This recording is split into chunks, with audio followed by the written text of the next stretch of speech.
Chapter 495. To be honest, he was at a loss. There were too many choices to choose from. As a resource for new teachers, Huaishe could be the first to choose after the fixed classroom teachers arranged their schedules. In addition to the empty classrooms, he could also borrow the spare time of other classrooms. Of course, the premise was that the other classroom's manager agreed. In other words, as long as Huaishe's mouth was sharp enough, he could even borrow the auditorium to recruit students. But why bother? An elective course on classical music appreciation, and only 5 credits, was more or less an addition. Using the auditorium for this was a waste of resources. Now, there were more than 40 classrooms for Huaishe to choose from. They were of different sizes and locations. The closer ones were in the main building of the school, and the farther ones were even outside the school. The big ones were scary and could be used for explosion experiments. The small ones could only seat 4 or 5 people, and could not even fit a blackboard. Huaishe looked at the densely packed forms and could not help but scratch his head. He did not know where to start. After thinking for a while, he looked up and asked directly, "Do you have any suggestions?" The deputy director of the school affairs office was stunned for a moment, and then he laughed. "You're a young man after all, and you still need an elder to show you the way.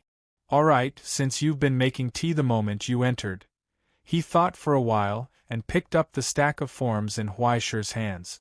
After roughly flipping through them, he pointed out a few positions. "These are all very suitable," he said.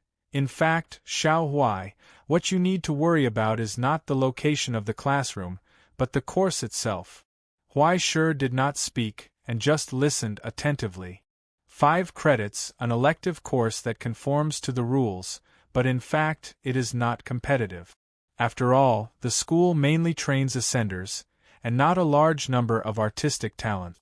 Therefore, this kind of elective course that is difficult to apply is actually biased towards embellishment.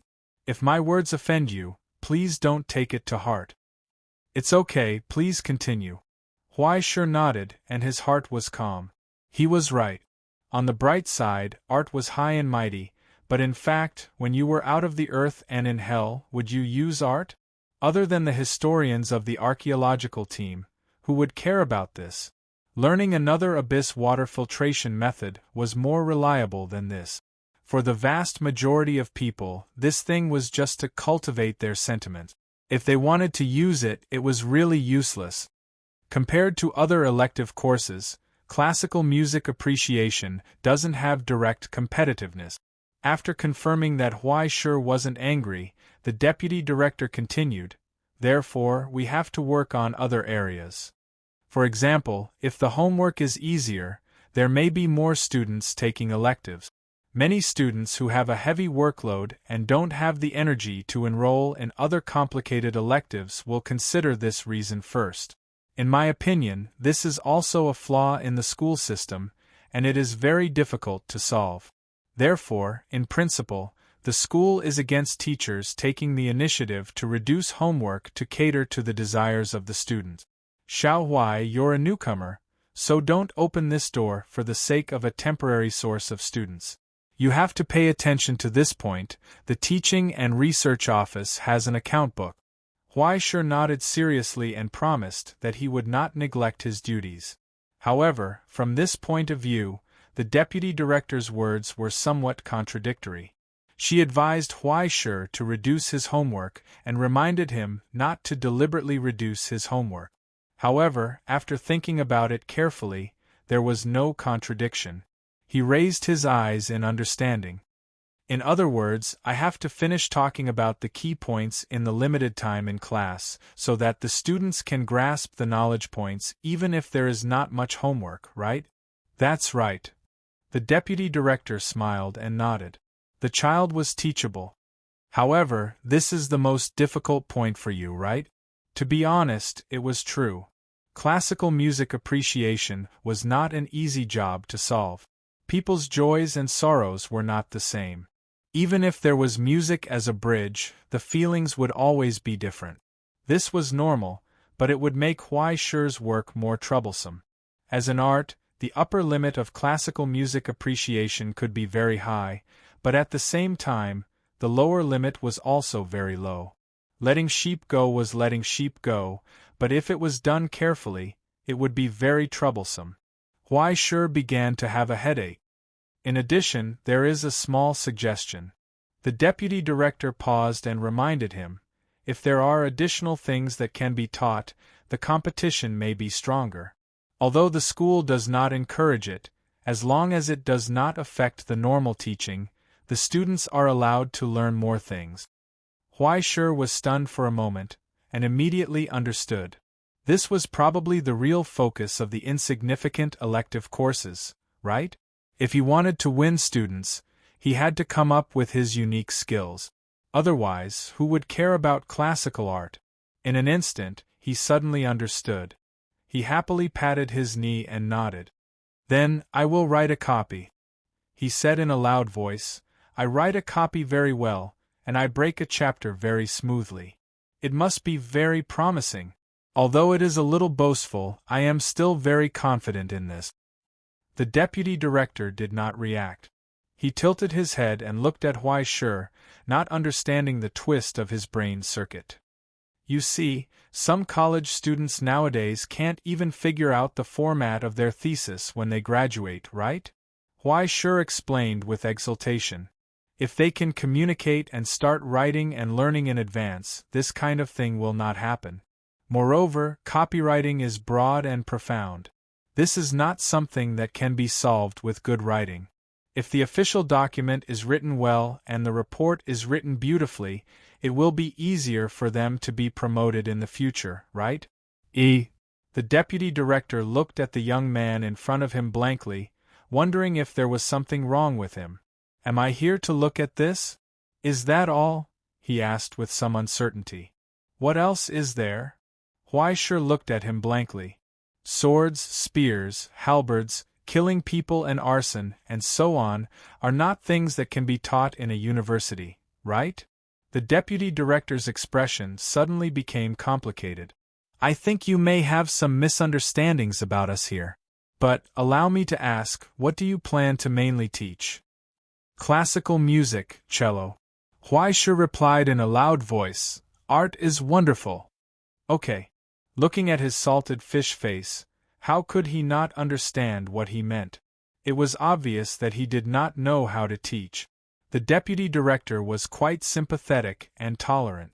To be able to teach in the ivory tower at the age of 18, he was already young and promising. After all, he was in the arts. He waited quietly, until Huai Shi picked up a pen, chose one of the few classrooms recommended by the deputy director, and signed his name. Here it is, he said. It's a rare convenient location, the classroom is spacious and it's close to my house. For some reason, the deputy director felt that the last one was the main reason. He looked down and could not help but gasp. Little brother, what's wrong with your taste? I've already eliminated so many wrong answers for you. How did you accurately choose the worst option among the remaining options? This location was simply a group of death. On the left was the electrical science classroom, which had become more and more prosperous in recent years. On the right was the border law, which had many die-hard fans and a stable foundation. And directly opposite was the exploration and engineering major of the Abyss Geography Research classroom. Upstairs was biology and first aid, downstairs was art and sculpture. Even the most popular elective of the Abyss Photography and Hell Philosophy were in this building. What are you doing? Are you looking for trouble? He looked up at Huai Shi suspiciously. Are you sure? I'm sure. Huai Shi shrugged and smiled indifferently. Anyway, it's just an elective minor. I don't plan to be a mentor. It's not bad to attract some people to listen to it, right? Anyway, he did not think that many people would choose classical music appreciation as their major. What a joke. This was the ivory tower, not Vienna. His class was only responsible for appreciation and understanding, not teaching performance. In the end, it was just an elective. The most important thing was to recognize reality. Don't make naive plans. The road was to be taken step by step, and the ivory tower could not revolve around you. Okay, after seeing Huai Shi's conservative choice, the deputy director understood the young man's humble mentality. He did not know whether to admire or feel helpless. Why are you so steady? You're still so young. Why don't you have the courage of a teenager? At the end of the work, he handed over a teacher registration form. It was for Huai Shi. Write a brief introduction. The deputy director said, a self-introduction. The school will use it when promoting. After the students read it, they can also understand the teacher. Huai Shi picked up the pen and thought carefully. Then he picked up the pen and wrote behind his name. Male, 18 years old. After writing, he looked up and asked, is it enough? This brief introduction was too damn simple. Be more detailed. What achievements have you achieved? What resume do you have? What kind of good deeds have you done? All of them can be written down. What international awards have you won? Write more. The deputy director reminded him helplessly. Just as he picked up the teacup and took a sip, he saw Huai Shi's expression become strange. What's wrong? He asked. If you don't know how to write, you can refer to what others have written. Don't be embarrassed. I heard that you used to work in the Astronomy Society. Write it down. He encouraged him earnestly. Young man, if you have the ability, you should show it. No, Huai Shi scratched his head helplessly and pointed to his blank line in the notebook. This is too small. I can't write it down. The deputy director was stunned and immediately laughed. After all, he was a young man. When he bragged, he had a way. Write it down, write it down. He held back his laughter and waved his hand generously. If it's not enough, I'll get you more paper.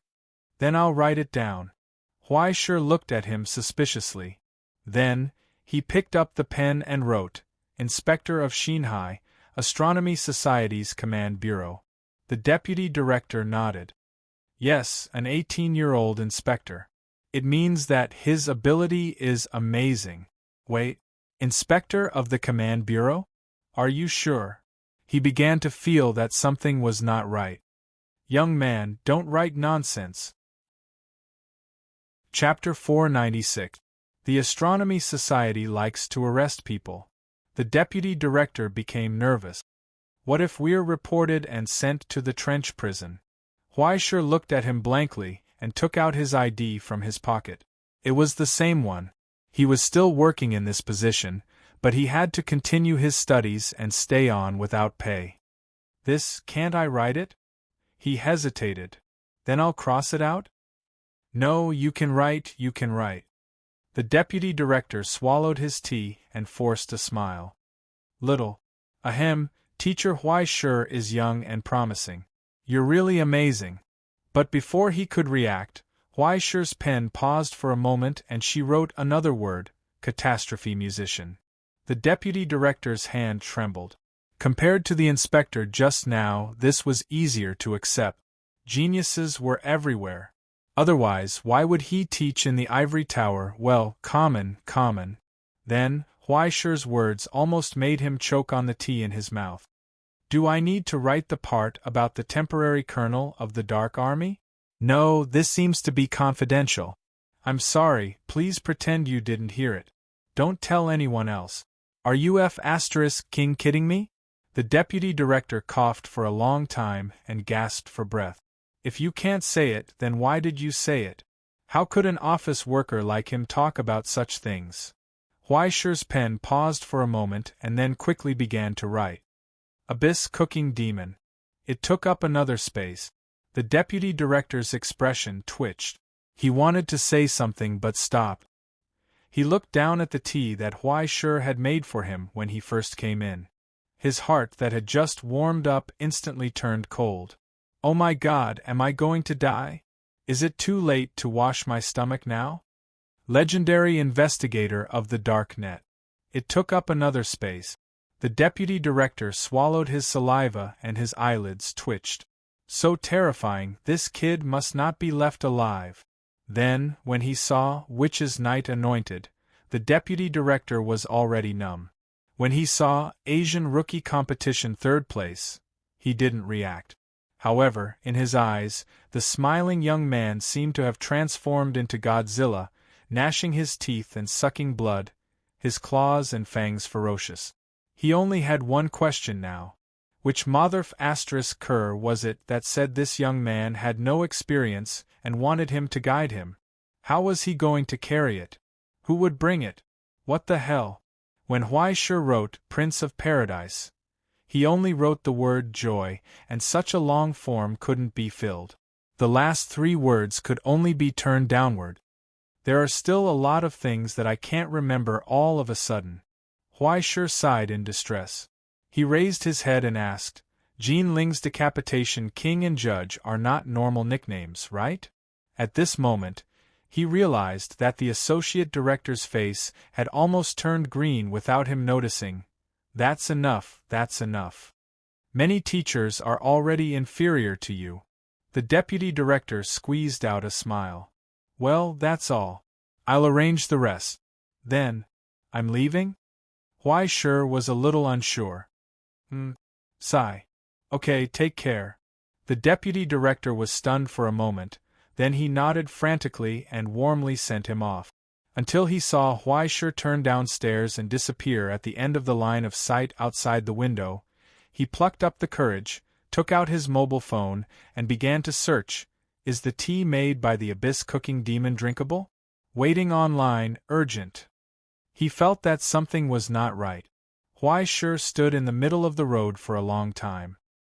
He couldn't find any clues, so he could only shake his head. Tomorrow was the official start of school. Before that, he had to do a lesson plan carefully. At the same time, he had to think about how to have his own classroom and enter the teaching and research room legitimately. The most important thing was how to use this identity to come into contact with the Book of Destiny in the Ivory Tower.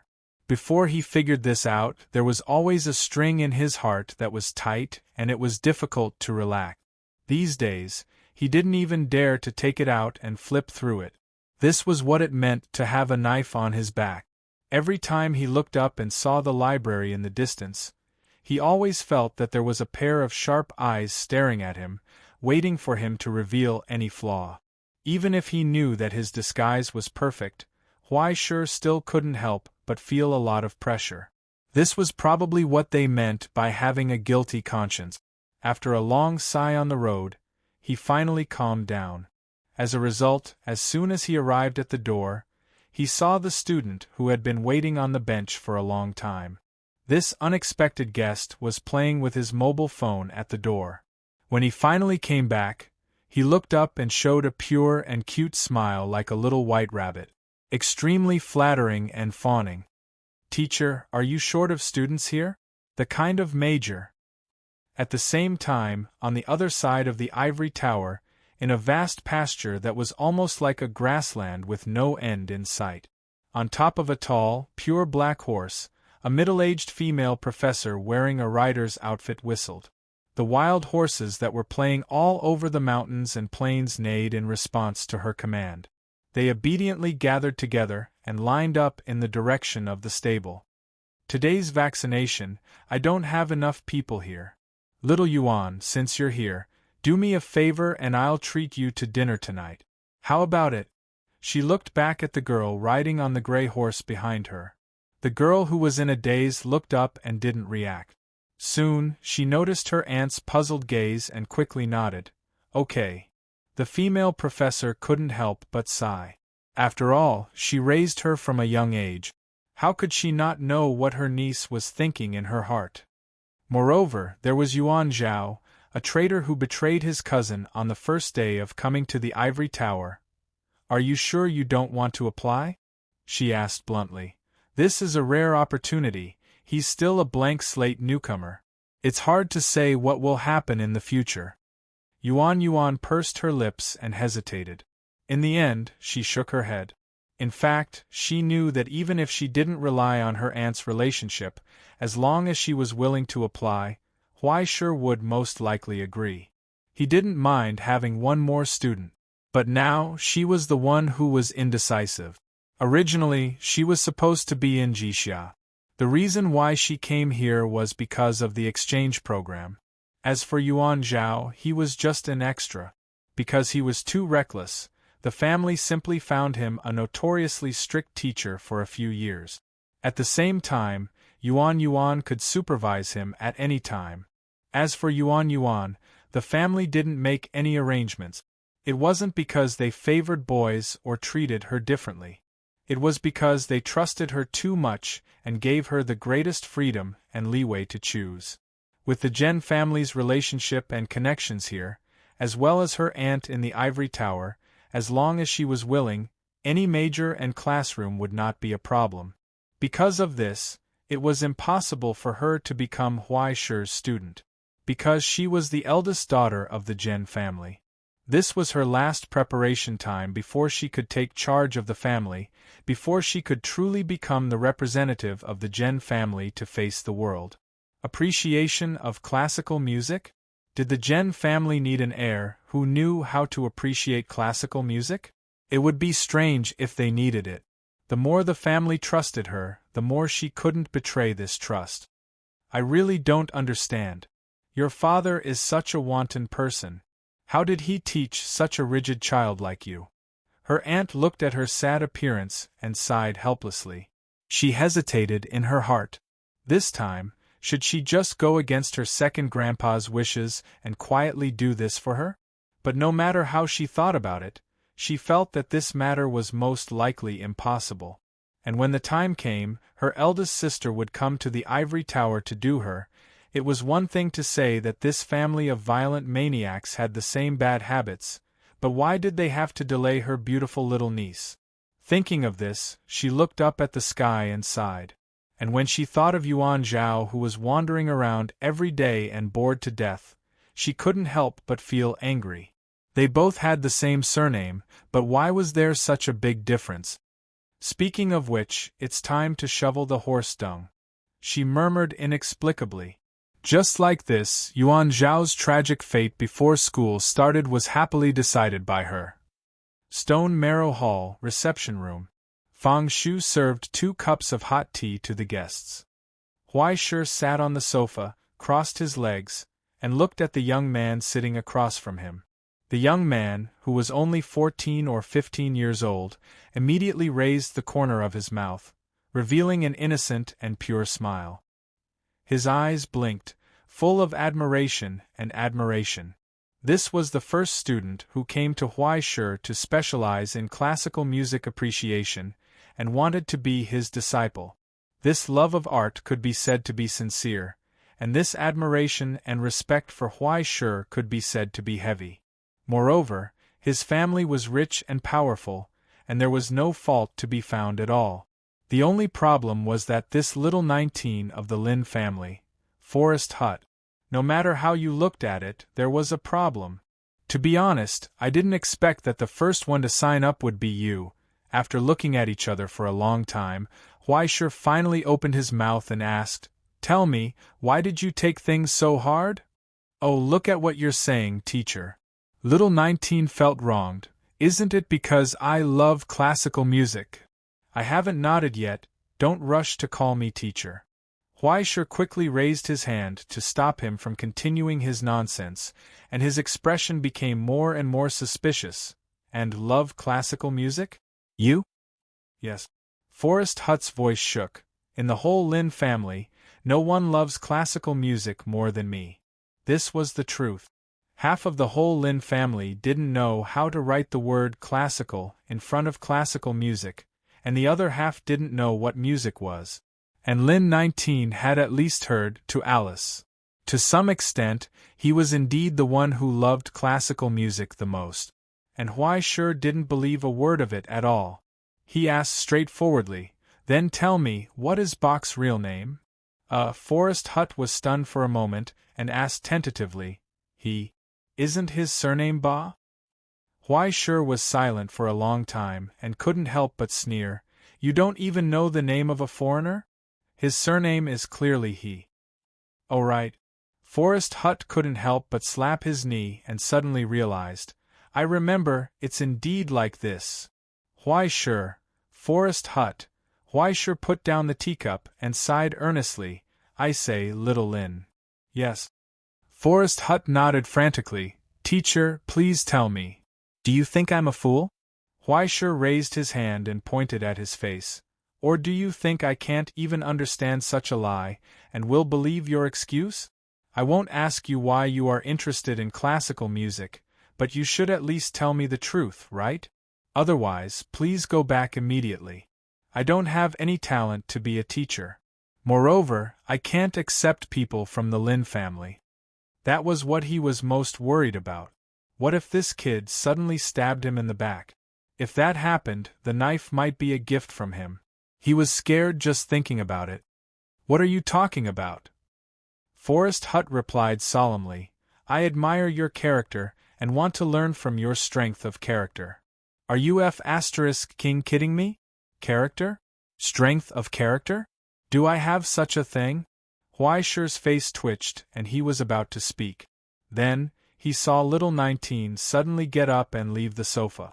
Huaisher originally thought that the other party was going to leave in anger, but he didn't expect that the young man was lying on the ground with a plop.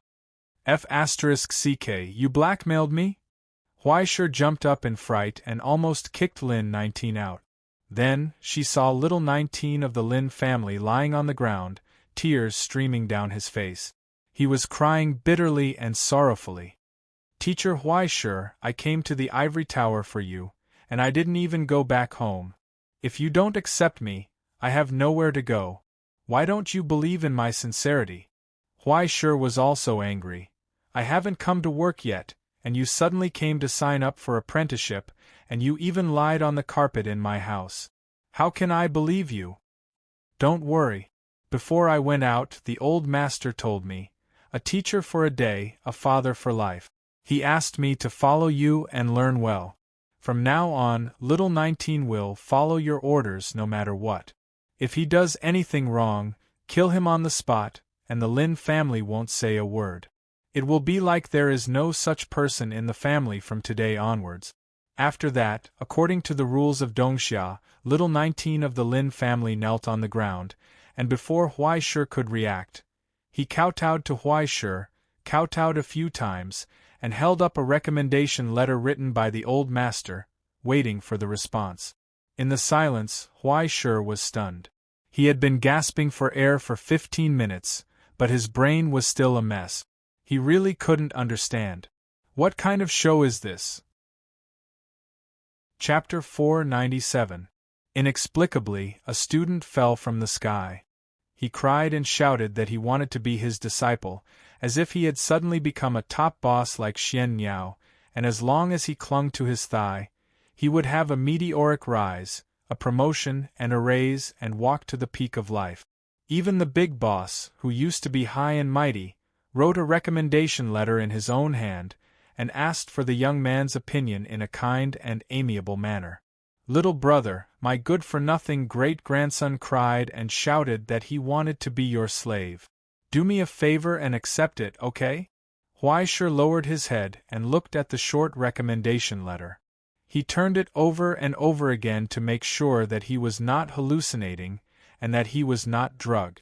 There was also no curse or hidden malice in the letter. On the other hand, Lin Shurjiu seemed to be sincere. He didn't seem to be plotting anything. But something didn't seem right. To be honest, the people of the Lin family were all evil, but they should not be so brainless. Moreover, the tone was extremely polite, and he had given him a lot of face. But did he really dare to disagree? If he agreed, everything would be fine. If he did not agree, would the current candle dragon still care about his reputation? If he really flew into a rage out of humiliation, he would be able to stab Huaisher to death here from 100,000 miles away. From the bottom of his heart, Huaisher did not want to accept this student. First of all, no matter how he looked at Lin Shurjiu, he did not look like an artistic youth who loved classical music from the bottom of his heart and cried and shouted that he wanted to play the cello with Huaisher. Secondly, the people of the Lin family were not kind people. If they took the path of evil, they would not be wronged even if they were shot to death 10 times. Compared with this kind of monster family who grinded teeth and drank blood like flies, why sure, who set the sky and set the sky, was just a sled dog. How could he be the head of the family if he acted like a dog? In today's ivory tower, although the relationship between a teacher and a student was not as close as that between a teacher and a student in ancient times, even if he was just a teacher, he could not escape if something happened to his student. If Lin Sergio could not resist the little bit of criminal thoughts in his heart in school, he would most likely be implicated and sent to the police station. Maybe when he was walking on the road, eating hot pot and singing, a big black pot would fall from the sky and cover his head. He could not even take it off. The current Lin Sergio, no matter how pure and harmless he looked, was, in essence, still a troublemaker. Why sure now that he had finally enjoyed a peaceful life for more than half a year, he really did not want to jump into a pit again. Therefore, he felt more and more helpless. He lowered his head and looked at Lin Sergio, who was lying on the ground, unable to get up. He couldn't help but look up at the sky. Why? What do you think is good about me? I'll change, okay? Why are you so fixated on me? Teacher, what are you saying? Lin Sergio was still lying on the ground shamelessly. While Huai Sure was not paying attention, he had already hugged his thigh and answered solemnly, Master, you are an upright person. You have always been clean and honest. You are also well versed in both the pen and the sword. You are highly respected and handsome. Looking at the whole territory now, in terms of appearance, qualifications, and talent, who can compare with you? Huai Sure was stunned. She pinched her chin and thought for a long time before nodding. That's true. Seeing that there was hope, Lin Sergio was overjoyed. He hugged his thigh tighter and kept talking. I know I am stupid. I only have respect for you. I don't mean any disrespect. I only hope that I can serve you tea, stay by your side, and listen to your teachings. I will be satisfied. I hope that teacher can let bygones be bygones and accept me, a pitiful child who has turned over a new leaf and turned over a new leaf. Give me a bright future, and I will definitely sacrifice my life to repay teacher's great kindness. That seems to be true. Huai Sure pondered for a moment and looked down at the little house in the forest that seemed to be tied to his leg. He smiled and said, Little Sergio. Yes, what can I do for you? Lin Sergio looked up in surprise. Then, he saw the black muzzle of the gun. Super small trial device, Lord of the Flies.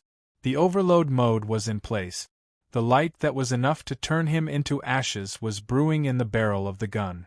As long as Huai Sure pulled the trigger, Lin Sergio's life would be rebooted and he would start all over again. A bone-piercing chill spread out from the flickering flames. Lin Sergio froze on the spot and his smile became stiff. His years of experience in courting death told him that this was not a joke. The big brother in front of him with a smile and a warm expression really intended to kill him here. He even had the ability to make him never reincarnate. Not even the coffin could bring him back to life. Being stared at by that pair of eyes, Lin Sergio realized something amidst his horror. The man in front of him did not kill him not because his great-grandfather was the candle dragon who ruled the 9 hells of Dongsha. It was purely because he did not want to kill him. As long as he wanted to, he would die. At this moment, Lin Sergio finally saw the ferocious edge and essence of the man in front of him under his usual gentle and lazy appearance. It was because of this that he was really afraid. But Lin Sergio could not tell whether he was afraid of death or afraid of the big brother in front of him who was only a few years older than him. Teacher, what do you mean by this? He laughed dryly and tried to move back a little. Then, the muzzle of the gun moved forward an inch and pressed against his forehead. That's what I mean. Huai Sure lowered his head and looked at his little brother in front of him with a creepy smile. He asked word by word, Actually, it doesn't matter if you want to be my disciple or not. It doesn't matter if you want to scam me. But since you're already kneeling on the ground and begging with all your heart, why do I feel that everything you said just now is not true at all? Lin Shurjio's face twitched. This. Teacher, let me explain. Okay, I'm listening. Huaishur nodded.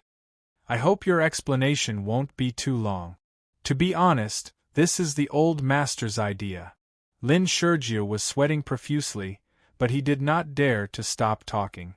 He stuttered, I don't know what happened. A few days ago, the old master suddenly called me back and asked me to come to the ivory tower. He also asked me to be my teacher. To be honest, I really didn't dare to come. Am I not afraid of turning back?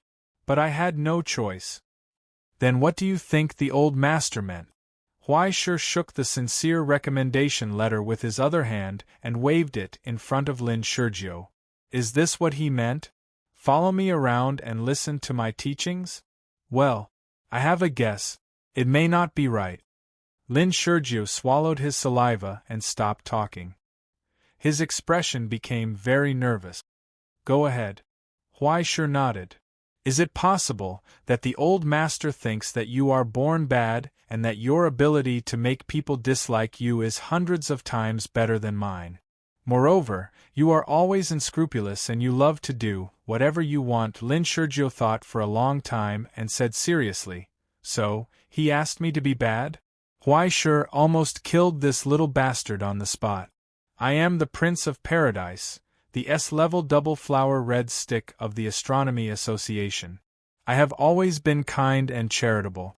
How did I become a bad person all of a sudden? However, before Huaishur could refute, Beelzebub could not help but nod in agreement. I'm just a passerby. Indeed. Indeed, my ass. Huaishur was furious. Can you stop causing trouble? I saw that the atmosphere was tense, so I helped to ease the tension. Beelzebub laughed loudly, which made Lin Shurjio's fear and uneasiness dissipate a little, because the muzzle finally moved back a little. Get up. Huaishur put the Lord of the Flies back into the holster and pointed at the sofa opposite him. He waved his hand disinterestedly. I'm not interested in killing children. Seems like I'm getting more and more confused. Why would I joke with you like this? Lin Shurjio's expression changed slightly. It was not because of the joy of escaping death, but for some reason, he was actually a little angry. He was the little 19 of the Lin family, one of the most outstanding young talents in Dongxia. In front of Huaishur, he was just a child. And he had almost died here just now. Was this a joke? But then he felt relieved again. Who was this person in front of him? A 17-year-old disaster musician, the abyss cooking demon, the Prince of Paradise. He had only used half a year to go from a weak teenager to a third-level young arbiter of life, the beheading king of Jinling, and the judge of the Astronomy Association. In just half a year, he had a lot of blood on his hands.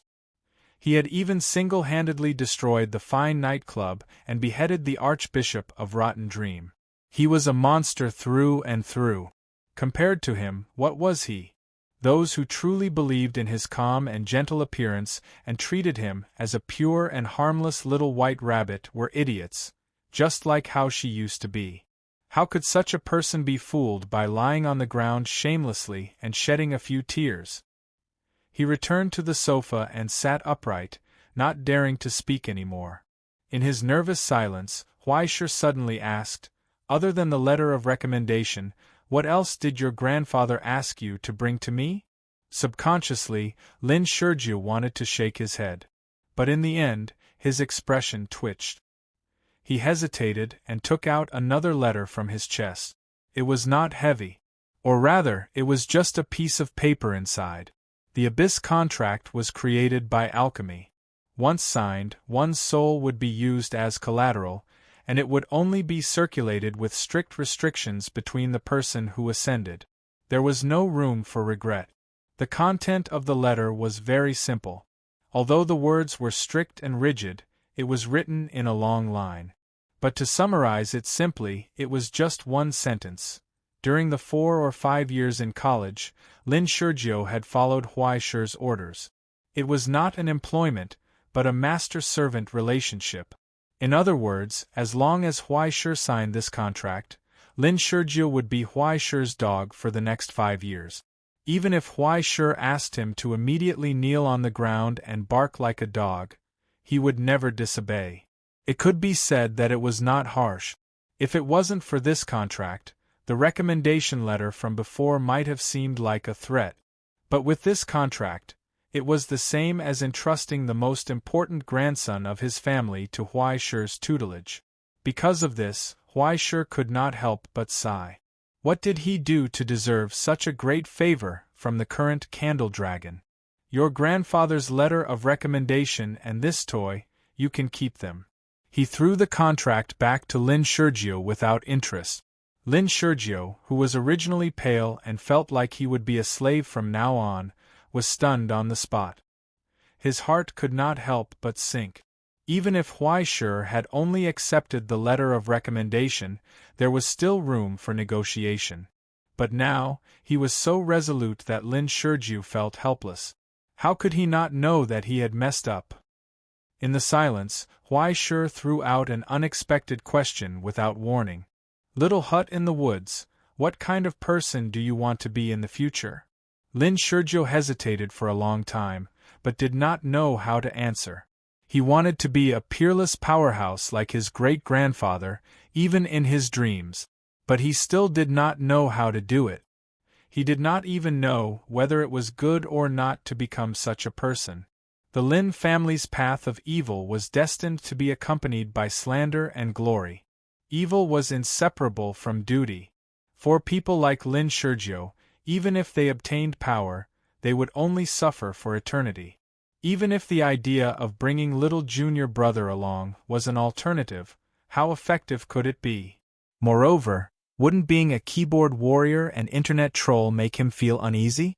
Although he did not want to admit it, many times when Lin Shijie heard many rumors about Huai Shi, he envied him from the bottom of his heart. He envied the person in front of him who did not have to do evil for power. After a long silence, he slowly shook his head. I don't know. Then treat this as your graduation project. Huai Shi calmly waved his hand. Remember to wake up early tomorrow and decorate the classroom with me. As a student, you should have the self-awareness of a student. Don't just browse Weibo. Little hut in the woods was stunned on the spot in disbelief. Why, didn't you come here to sign up? Huai Shi asked. It's okay if you regret it. You haven't filled in the form anyway. That's not what I meant. What I meant was, teacher, didn't you already say that you don't want the old master's recommendation letter? He held the 2 items in his hands in shock, unable to understand Huai Shi's thoughts. I accepted you not because of the Candle Dragon's recommendation and the contract, but because your great-grandfather really wanted to entrust his great-grandson to me.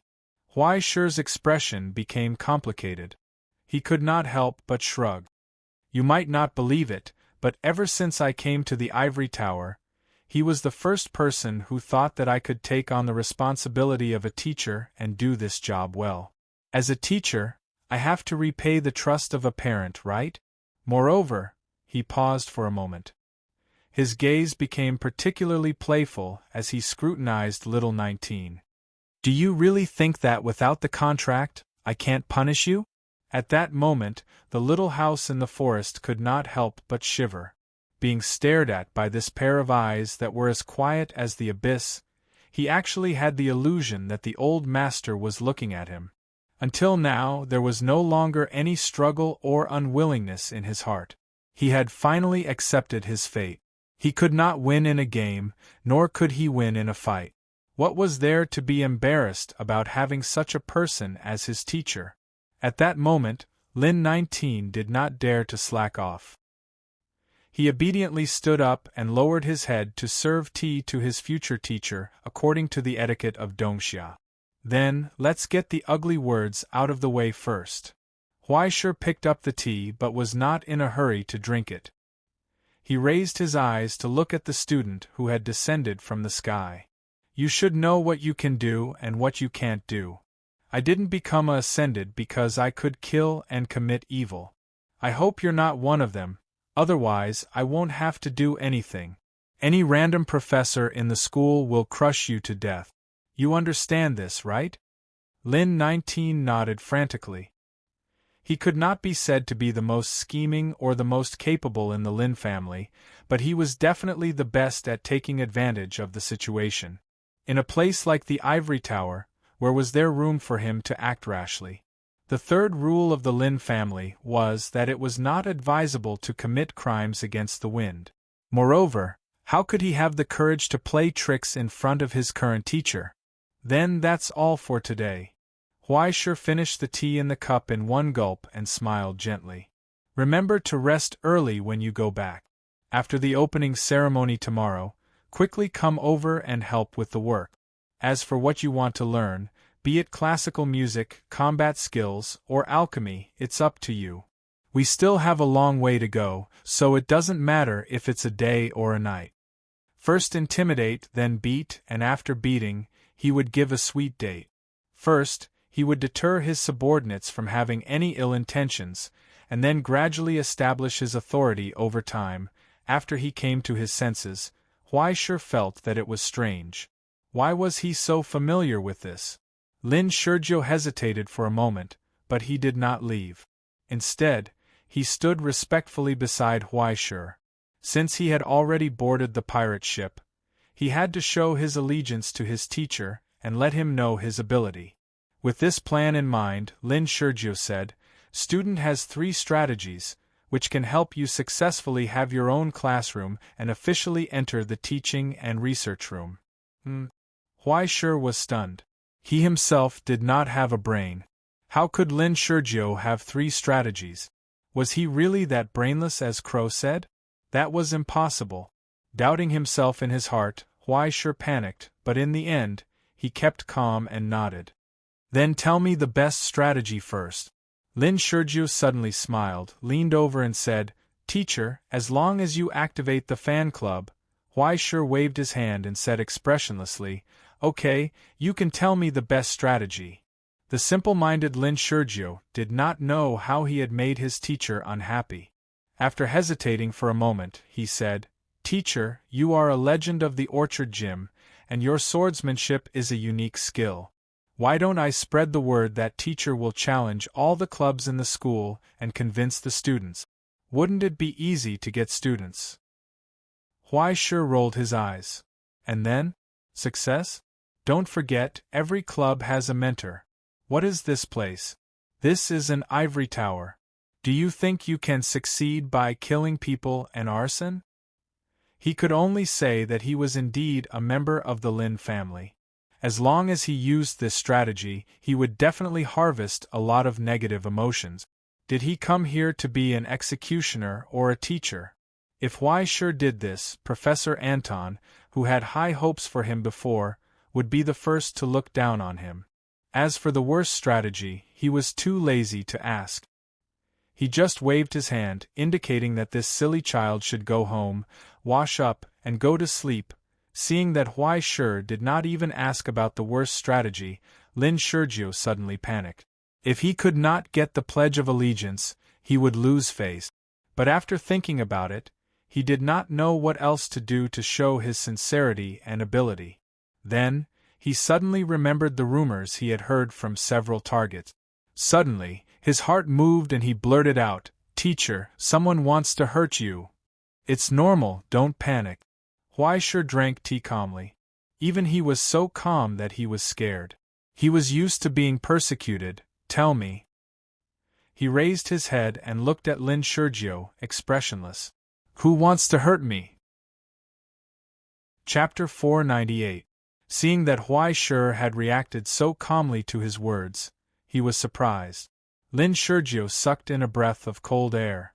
As expected of his teacher, whenever something big happened, he would be so calm. It was really terrifying. He thought for a while and said, "Because it involves the internal issues of the ivory tower, it's a long story. First, how much do you know about the ivory tower?" Huaishe thought for a long time, reached out, and took out a brochure from his pocket. "I know everything that's written on it. I've never heard of anything that's not written on it." Wasn't that the same as not knowing anything? Lin Shurju wanted to say something but hesitated. He didn't even inquire about the specific situation of his workplace before coming to take office. Was he too stubborn? Or was this the luxury of the strong? With a sword in hand, he could go anywhere in the world? He completely ignored the possibility that Huai Shi was just a habitual idiot. He thought for a long time and asked tentatively, then, "I'll start from the beginning?" Huai Shi waved his hand. Hurry up, hurry up."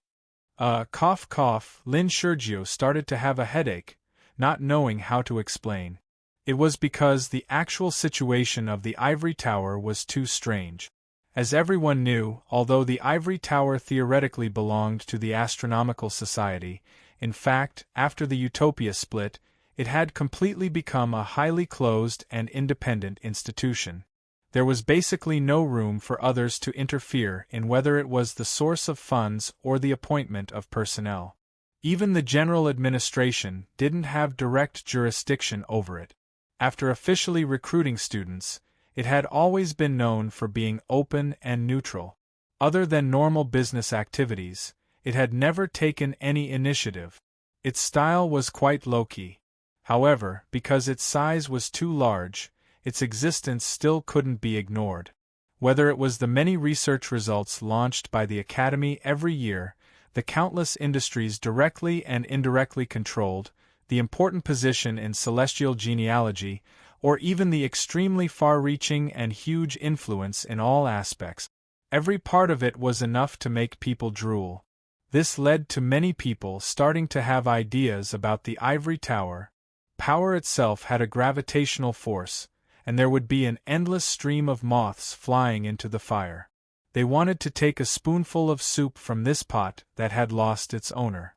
Of course, it wasn't that no one had thought of taking over the ivory tower. But in reality, there was no such possibility. As an organization directly under the Utopia and the former logistics department of Heavenly State, the ivory tower could be said to be the last remaining crystallization of the Utopia. Be it the Astronomical Association, the United Nations, or the many members of the Utopia who had survived the war, none of them would allow this power to fall into the hands of others. Even the principal of the ivory tower was only a guardian of this right, not the true owner of the school. Unless the Astronomy Society re-established the Utopia, a new president was born from the tripartite meeting, and the Book of Destiny welcomed a new ruler of celestial genealogy, no one in this world could legitimately wield this power. Therefore, more people chose to settle for the next best thing. Since he couldn't possess the power, he would infiltrate it and make himself a part of it. At the very least, he would bind himself to the power. In this world, except for a few big shots who would not care about this, all the other people who were close to him were probably thinking the same thing. Ever since he was born, Lin Shurju had been exposed to the atmosphere of doing evil all year round, so he was very familiar with this. Compared to other confidential departments in the ivory tower, the easiest to infiltrate and control was the academic department, which was composed of a large number of foreign professors and students. Openness in itself meant circulation, neutrality meant sitting on the wall, and inclusiveness in itself meant a hodgepodge of things. The composition of the academy department was so diverse that it made one gasp in amazement. This could be seen from the composition of the teaching and research room itself. East Xia, Rome, America, the Russian Federation, Egypt, which major genealogy in the world did not have people working in the ivory tower. Not to mention, the Stone Cauldron Society, Bronze Eyes, and other organizations might even have people from Green Sun, including teacher. Aren't you also a representative of the United Nations?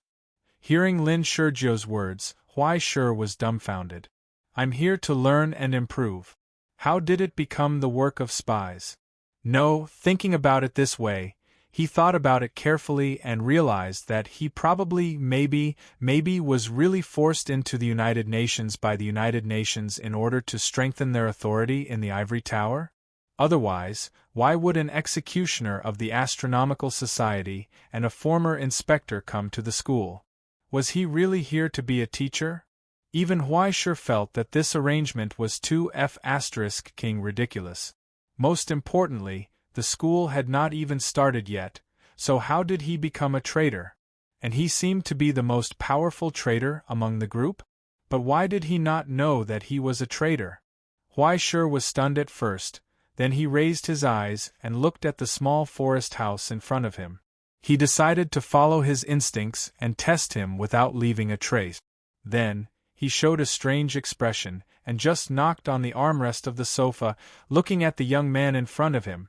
"Then what do you think I'm here for?" he said gently. "Don't be nervous, tell me. Let me see what little 19 of the Lin family is capable of."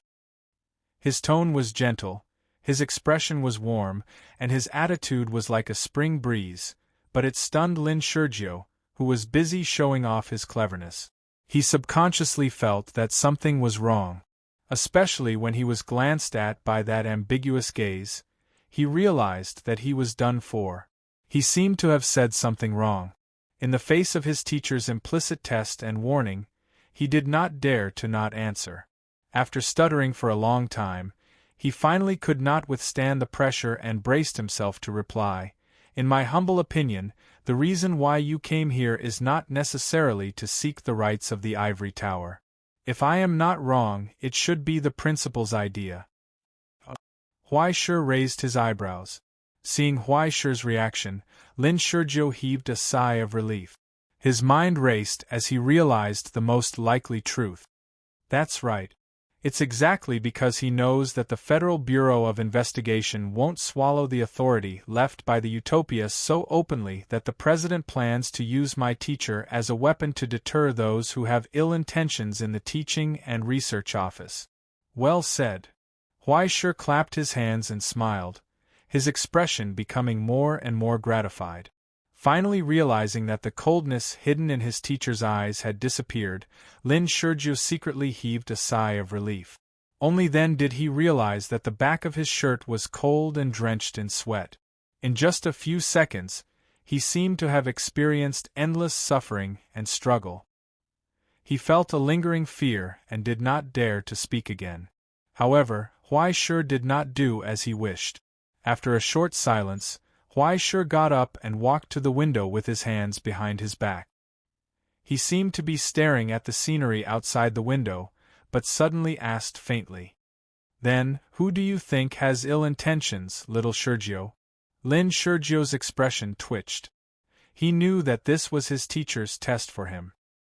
He did not dare to evade or be vague, nor did he dare to say that he did not know. After hesitating for a long time, he finally gritted his teeth and replied, "According to my private guess, the main ones should be the families of those purebloods." In order to not implicate himself, he was going to start betraying his teammates. Huaishur looked back at him with a surprised expression. It was as if he was surprised by his answer. This made Lin Shurjo even more certain that he was right to be honest. If he did not already know, why would his teacher ask him these questions so purposefully? Fortunately, he listened to the old master's arrangements and came today. Otherwise, if he rashly mixed with those idiots, would he not be on the list in the future? He secretly heaved a sigh of relief, glad that he seized the opportunity and did not be regarded as a traitor by his murderous teacher. While he was still afraid, he poured out everything he had seen and heard and guessed in the past few days. Among them were the pure-blood families that even Huaishur was dumbfounded. To be honest, he did not expect that after leaving the Stellaris, he could still be related to this group of people. But now that he thought about it, he realized that if the sublimators wanted to make a difference, those pure-bloods could not be bypassed. Long before the Astronomy Association was born, these families might have already existed. From the time the Astronomy Association was first established, they were inextricably linked to the Pioneer Association. Many of their family heads even held important positions in the first generation of the Astronomy Association. Now, apart from the complicated relationships in the Astronomy Association, every pure-blood family more or less had a special influence and status in the 5 pillars. Just looking at the Fred family that represented the Howlers on the Stellaris in the past, one could see how illustrious their existence was. Such an incomparably huge Stellaris, with a moving border that was as beautiful as a dream, was just a small property to the Fred family. It could be said that the current 70 or so pure-blood families were all at the peak that the old master of the Een family dreamed of climbing to. Even if they could become the worst, it was enough to make the Een family, a country bumpkin with a shallow background, laugh out loud from their coffins. They were an important part of each lineage, even the backbone. Among them, naturally, this included existences like the Yuan family and the Lin family. That's right. Not only was Huai Shi's good brother Yuan Zhao, but even the little 19 in front of him was actually a pure-blood sublimator with good roots.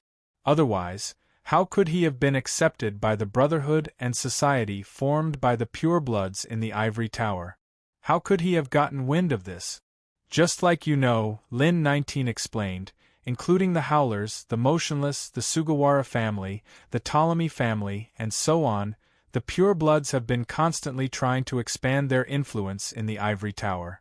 They have supported their representatives to join the teaching and research room, and to a certain extent, control the power within the ivory tower. Now, the ones who are obstructing them are them. Huai Shi was dumbfounded. How did I know? I've never even heard of it, okay? Thinking of this, he couldn't help but frown and look back. Being swept by his teacher's gaze that implied dissatisfaction and suspicion, the expression of the little house in the forest became more and more uneasy.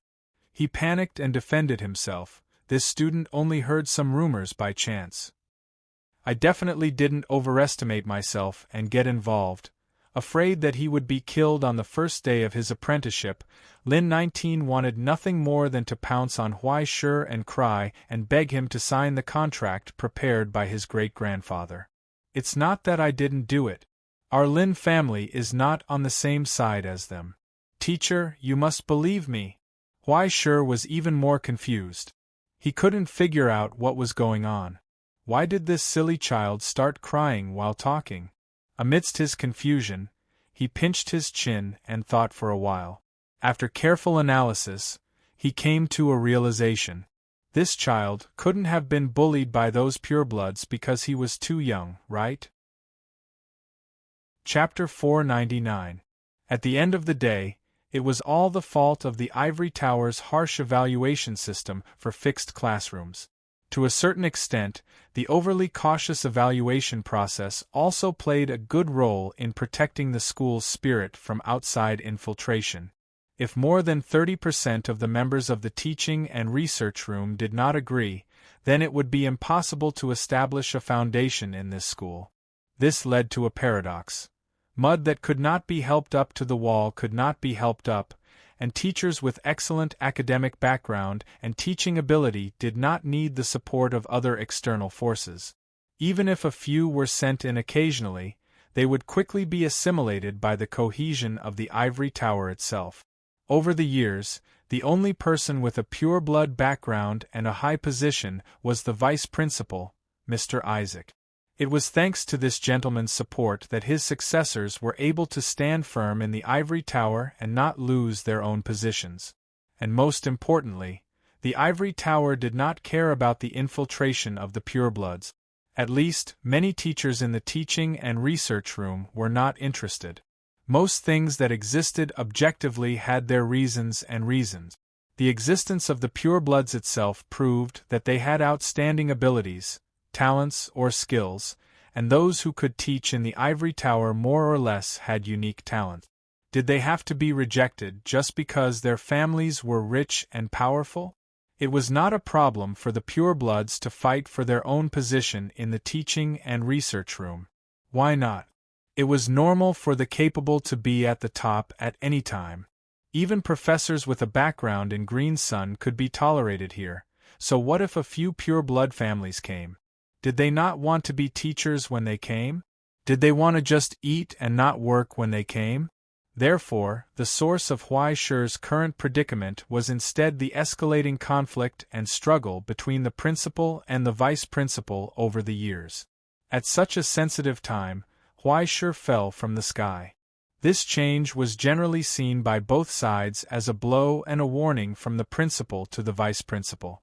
It was no wonder that the pureblood supporters saw Huai Shi as an enemy. In the end, no one would have thought that. Huai Shi had not even seen the principal until now, and did not even know what he looked like. He had become the principal's tool in such a muddle-headed manner. That old bastard is too much. Huai Shi gritted his teeth and couldn't help but curse. That's right, that's right. Little Hut in the Woods nodded in agreement. I heard that Vice Principal Isaac is cold and harsh. He has never been kind to anyone. This time, our teacher will definitely be treated as a thorn in his side. What? Huai Shi looked up at him in shock. He felt that he had misunderstood something.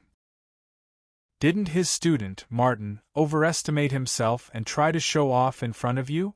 If there was no relationship between the two of them before, Lin Shurjiu would have been happy to laugh at Martin. Now that he had become Huai Shi's student, he had to put the dignity of his teacher first. Naturally, he would remember Martin's words. Even their hatred and fear for the vice principal grew. Now that you've become his teaching assistant, he'll definitely make his move in secret. As he spoke, he made a gesture of slitting his neck with a gloomy expression. Even if it isn't to this extent, he won't let you get the only classroom slot at such a crucial time this year. At that time, there will definitely be people causing trouble. Therefore, it's better for us to strike first and gain the upper hand.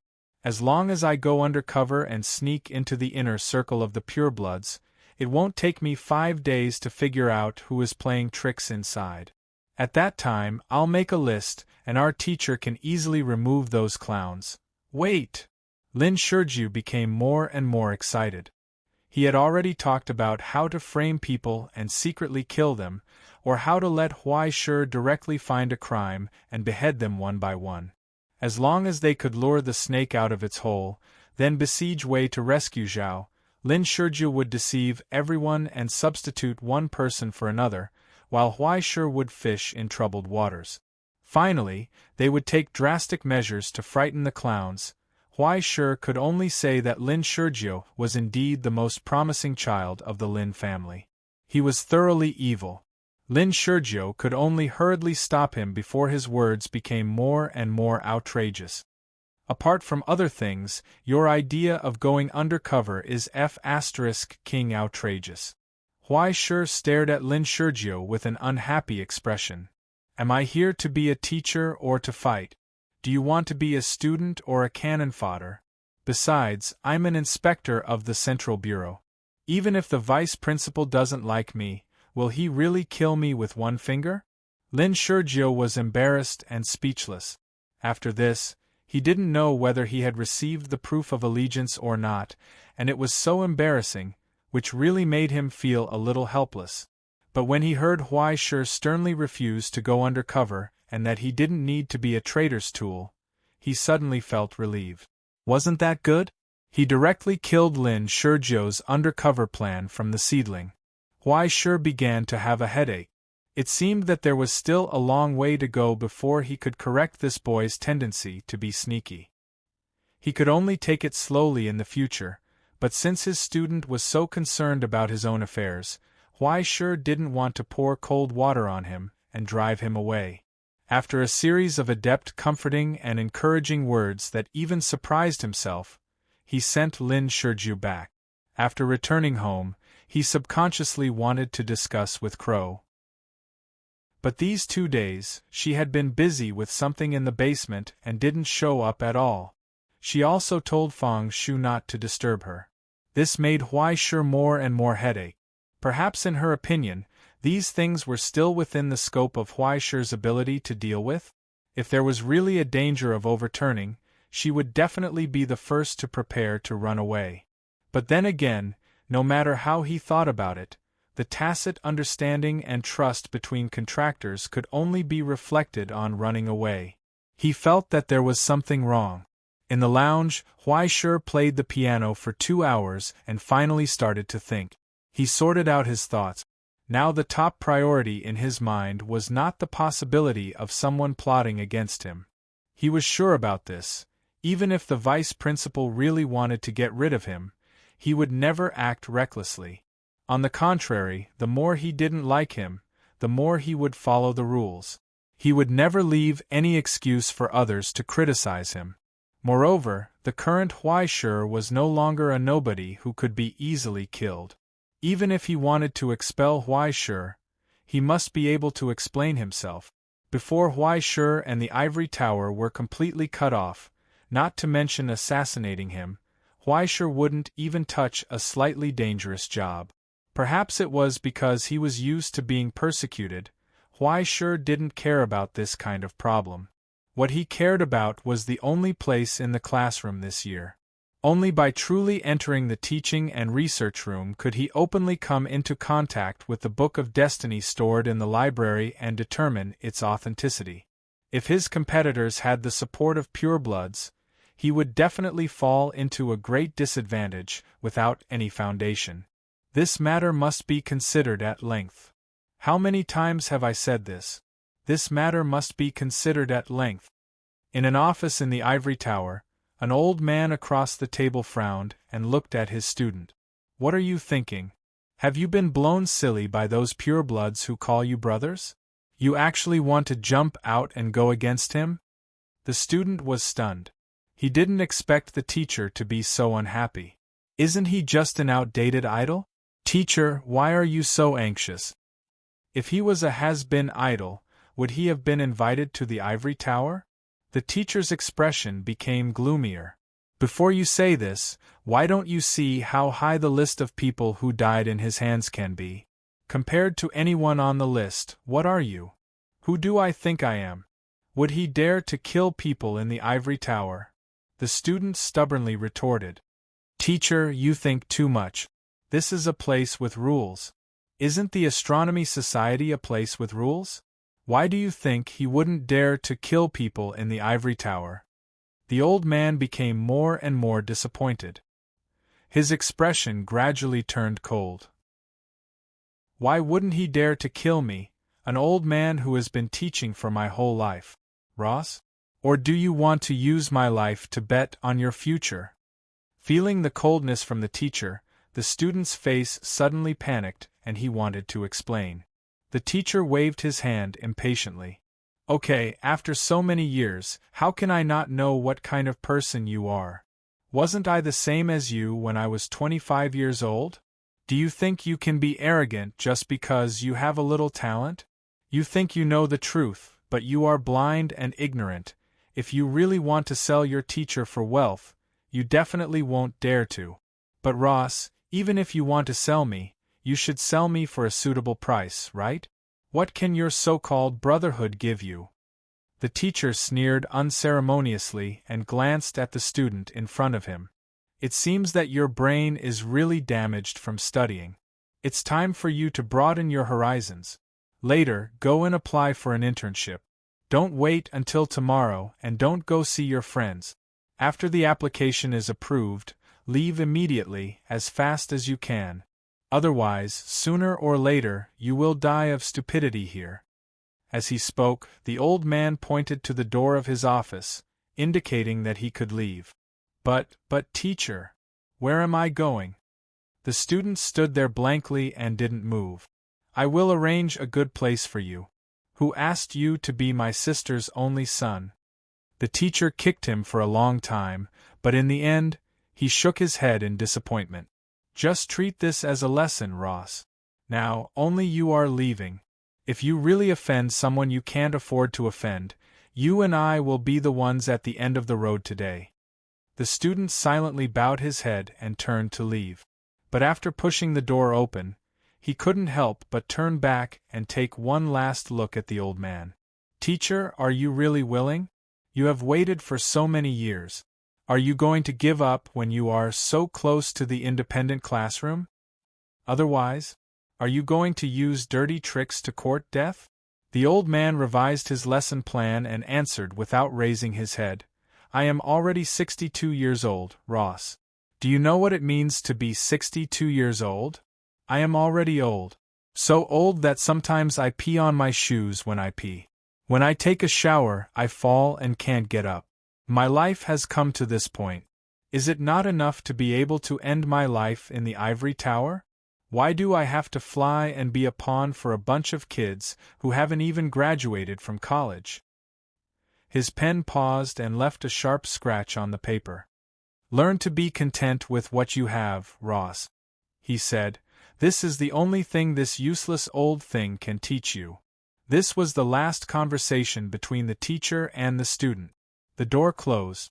After a long, long time, the lesson plan was finally revised again. The old man put down his pen and recalled the angry look on the student's face before he left. He couldn't help but lean back in his chair and sigh tiredly. Rules? When you don't put the rules in your eyes, why do you expect others to follow the rules? Of course, the truly strong never cared about rules. But weren't rules set up to protect the weak with no talent like them? Some of the weak violated the rules because of greed. Such greed was the path to their own destruction. But some of the strong followed the rules because of morality. This was the truth that Ross didn't understand. Greed could be disdained, but morality from the heart must be respected.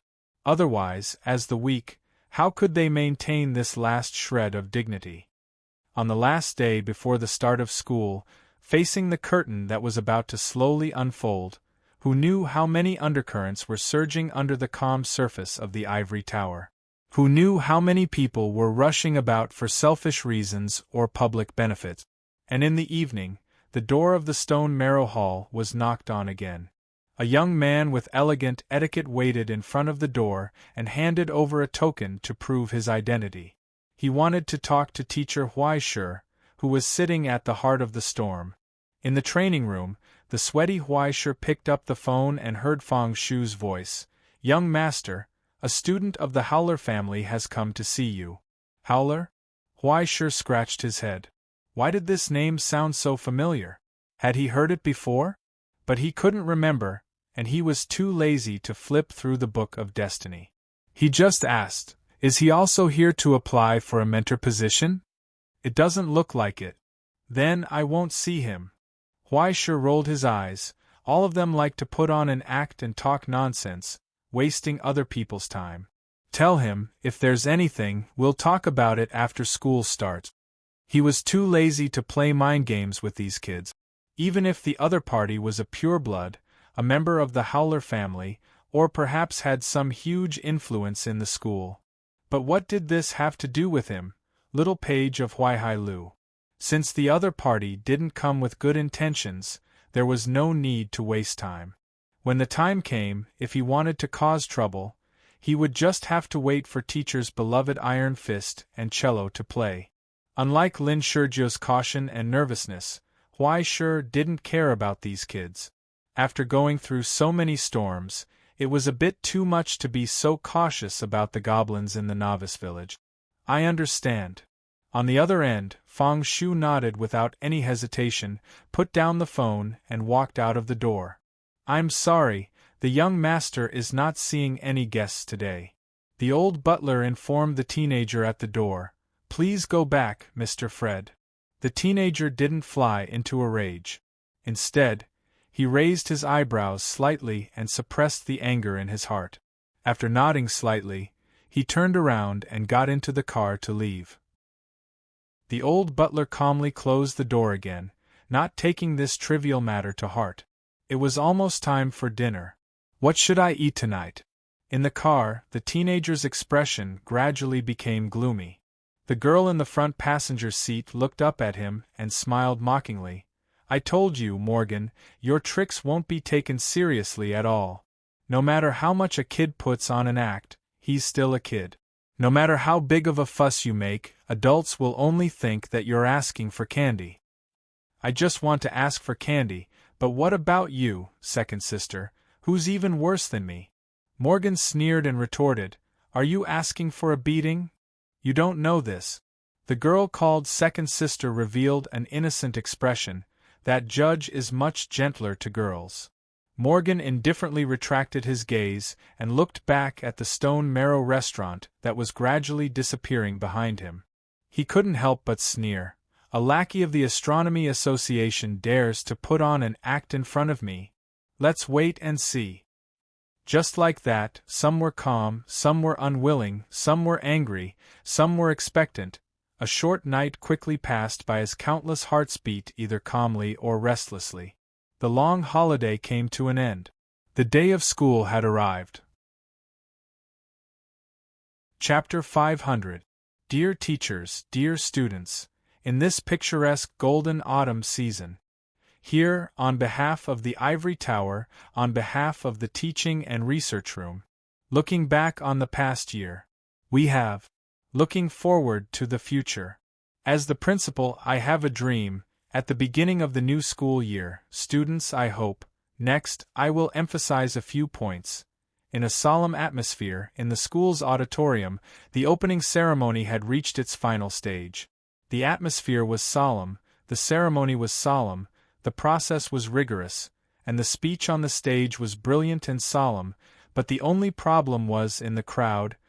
Sure looked left and right in a daze. Looking at everyone's serious look, he found it hard to understand. When he looked at the stage, he saw a huge monkey in a suit standing on the podium, solemnly delivering his principal's speech. From time to time, he would nibble on a banana. Monkey? Monkey! The corners of Shure's eyes twitched. He looked around, trying to find anyone who was as surprised and shocked as he was, but everyone's expression was very serious. It was as if they didn't care that their principal was a monkey at all. Every new student stared expectantly at the stage, listening to the principal's teachings, intoxicated by the wonderful speech. Some people were even moved to tears and took out their mobile phones to secretly record. From time to time, they would raise their sleeves to wipe their tears, choking and exclaiming, "Well said, really well said. How the hell is this good? This is no different from the principal's speech when I was in high school. And don't you care? The principal is a monkey. A monkey. There is a monkey in a suit standing on the stage talking to you." Shure was so anxious that his face turned green. He didn't know if the world had suddenly become punk or if there was something wrong with his brain. He opened his mouth several times, wanting to say something, but stopped. It was difficult for him to understand what the hell was going on in front of him. Finally, he mustered up the courage to look at Yisu next to him. He pointed at the stage and asked in a low voice, What's going on? The principal is a little long-winded. It's normal. Yisu waved his hand calmly. He'll be fine after his mouth is dry. Don't mind him. But, Shure felt as if he was about to lose his sanity. Next, I would like to introduce a new friend to everyone, a young man whom I have high hopes for. He is Teacher Shure, who will be hosting the Classical Music Appreciation Festival for the next year. On the podium, the old monkey exulted as he shouted. Suddenly, he stretched out his hand and pointed at the mentally retarded young man on the teacher's seat. Everyone saw the excessively young and handsome man in the crowd in an instant. Before they noticed him, he seemed to have blended in with the shadows. There was nothing out of the ordinary about him. But when he noticed that he was sitting there, he could no longer ignore his existence. That kind of mysterious charm was completely different from others. It was like an abyss with a gravitational force, as if it could firmly attract people's attention to itself. In the midst of everyone's astonishment, only Shure's expression remained calm. Calm and collected. It was as if the person on the podium wasn't him. He didn't even have time to react. Immersed in the shock that they didn't care that the principal was a monkey. Come, Teacher Shure, come to the podium. Let everyone see. Young people nowadays are really young and promising. It makes people sigh. On the podium, the old monkey called out enthusiastically. Shure climbed to the podium as if he was sleepwalking. Under the spotlight, he looked at the principal in front of him. Indeed, it was a monkey. This shiny golden hair, and this bright red butt. Why was it a monkey? With the principal holding his hand and endless praises, Huai Shi began to doubt his life. Was this a dream? Or was he not awake? That's right. How could a thug from the astronomy club be a teacher? It was all an illusion. Haha, an illusion. Therefore, under everyone's gaze, that calm and cold face revealed a trace of a smile, looking disdainfully at the illusion in front of him. He even waved to the students below the stage with plenty of room to spare. If you have a dream, don't wake up. After a lot of praises, Huai Shi walked down the podium as if he was sleepwalking. He began to think about how to wake up from this damn dream. Until the end, with everyone's warm applause, the opening ceremony officially ended. Huai Shi didn't open his eyes on his bed as he imagined.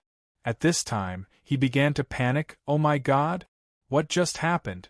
Had he calmly walked up to the podium, waved to everyone, and then came back? What the hell was that?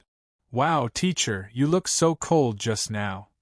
After the meeting, Lin Shijio came over and looked at Huai Shi, who still didn't want to get up from his seat. He didn't know what happened. The principal seems to think highly of you. He even promoted you like this. Huai Shi looked at the forest hut in front of him suspiciously. Little Shijio was stunned and didn't know what he said. The hut, you?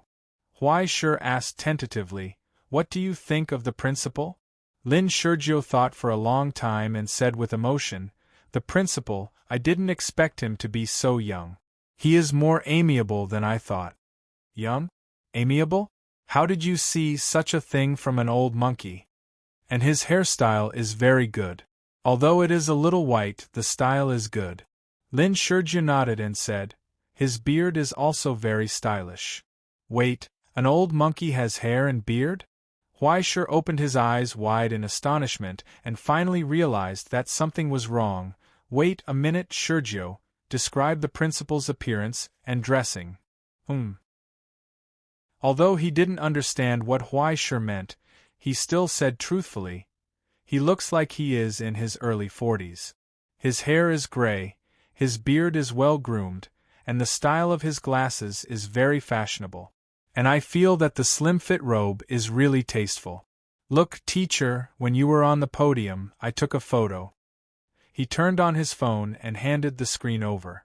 Huai Shi was speechless. Not to mention himself in the photo, but next to him was an old monkey? Huai Shi scratched his hair a little angrily and recalled the appearance just now. How could he not know that he was fooled by the principal again? That old bastard! Counting the graduation certificate and the muddle-headedness of being a tool, this was the third time he was fooled. But everyone thought that the principal was promoting the junior, so he couldn't spit out blood. He sighed and could only silently say in his heart that life was full of ups and downs, trying to win a mental victory. Life is really full of difficulties. He heaved a heavy sigh and patted little 19th's shoulder. Shijio in the forest was confused and didn't know what happened. Seeing Huai Shi get up, he asked in confusion, Teacher, where are you going? Do you want to take the student with you? I can help. To the toilet. Huai Shi rolled his eyes and looked back at him. Do you want to help me? Shijio suddenly hesitated. As if he was thinking, Huai Shi became more and more helpless. He waved his hand and motioned him to wait outside the auditorium. Then he sighed and went out, lamenting how perturbed his teaching career was in the ivory tower. Then he met an unexpected person in the toilet. The vice principal. The vice principal's attire was not like the one he saw on Stellaris. He was wearing a robe, elegant and solemn. Instead, he was wearing a light-colored striped suit, which looked much more genial, but his face was as cold and calm as if it had never changed. He was dignified. If it weren't for the fact that Huai Shi found a good place to stand and looked back to see his painting, presumably, the two people's expressions would be more harmonious. Now, they stood side by side in front of the urinal, looking straight ahead at the white tiles in front of them. The atmosphere was a little awkward. He originally expected that the two people might fight openly and secretly when they met for the first time, but he didn't expect that they would be so silent. Soon, 2 minutes later, the awkward silence finally ended. The vice principal left first. Huaisheng breathed a sigh of relief. He remembered, he didn't seem to have taken off his belt yet. He had been standing here for a long time. When Huaisheng came out of the toilet, he saw the vice principal waiting in front of the sink. This was a famous pure-blooded scholar, a fifth-order sublimator of the celestial genealogy path. He was a famous big shot and tycoon in the whole territory. Now he seemed to be standing at the door, waiting for him. He looked at Huaisheng's appearance. Hello, vice principal," Huaisheng tentatively greeted him. The vice principal's face was still cold.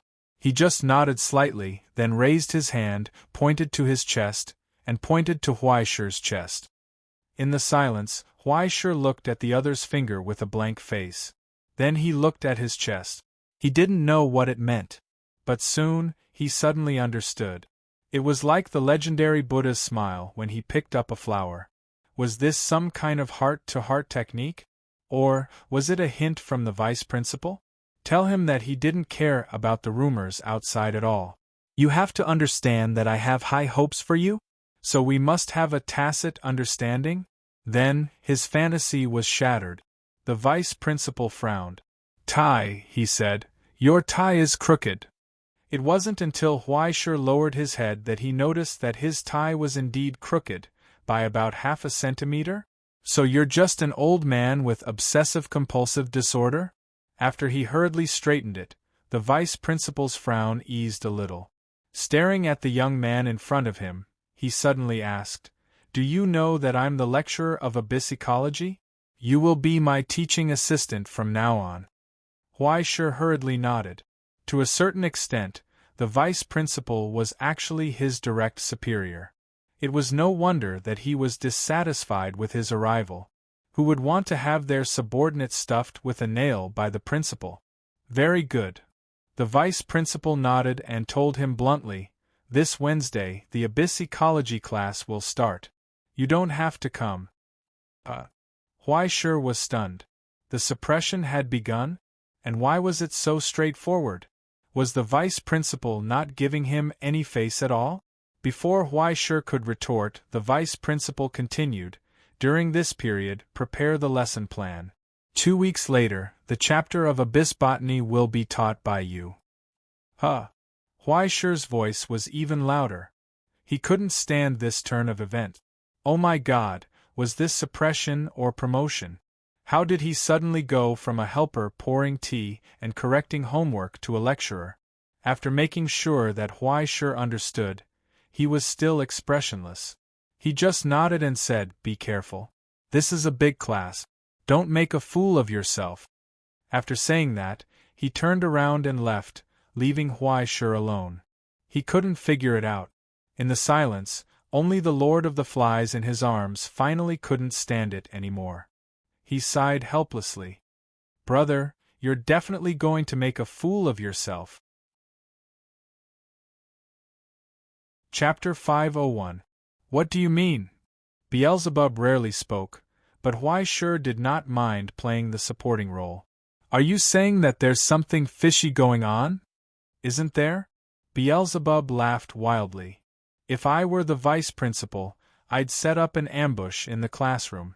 When they see you walk in, they'll smash their cups as a signal. Okay, be serious." Huaisheng rolled his eyes and interrupted him. "I told you not to recite Tong Lin Chuan. Tong Lin Chuan is already a thing of the past. Your Uncle Ma likes listening to Sui and Tang dynasties recently," Beelzebub complained. "When he heard that there's a horse who can hide his tail in his but as a trump card, his eagerness to try is so embarrassing. Can't you talk about it? I'll ask him to lose weight next time." Huaisheng scratched his head helplessly. Actually, he knew what Beelzebub meant. Beelzebub was just like him, thinking that the vice principal's arrangement might not be purely to promote a newcomer. This was a major class held by the entire school throughout the year. There might be hundreds or even thousands of people below the podium. After all, the fundamental purpose of the Abyss Ecology class was to help the students who would explore the abyss in the future to save their lives at critical moment.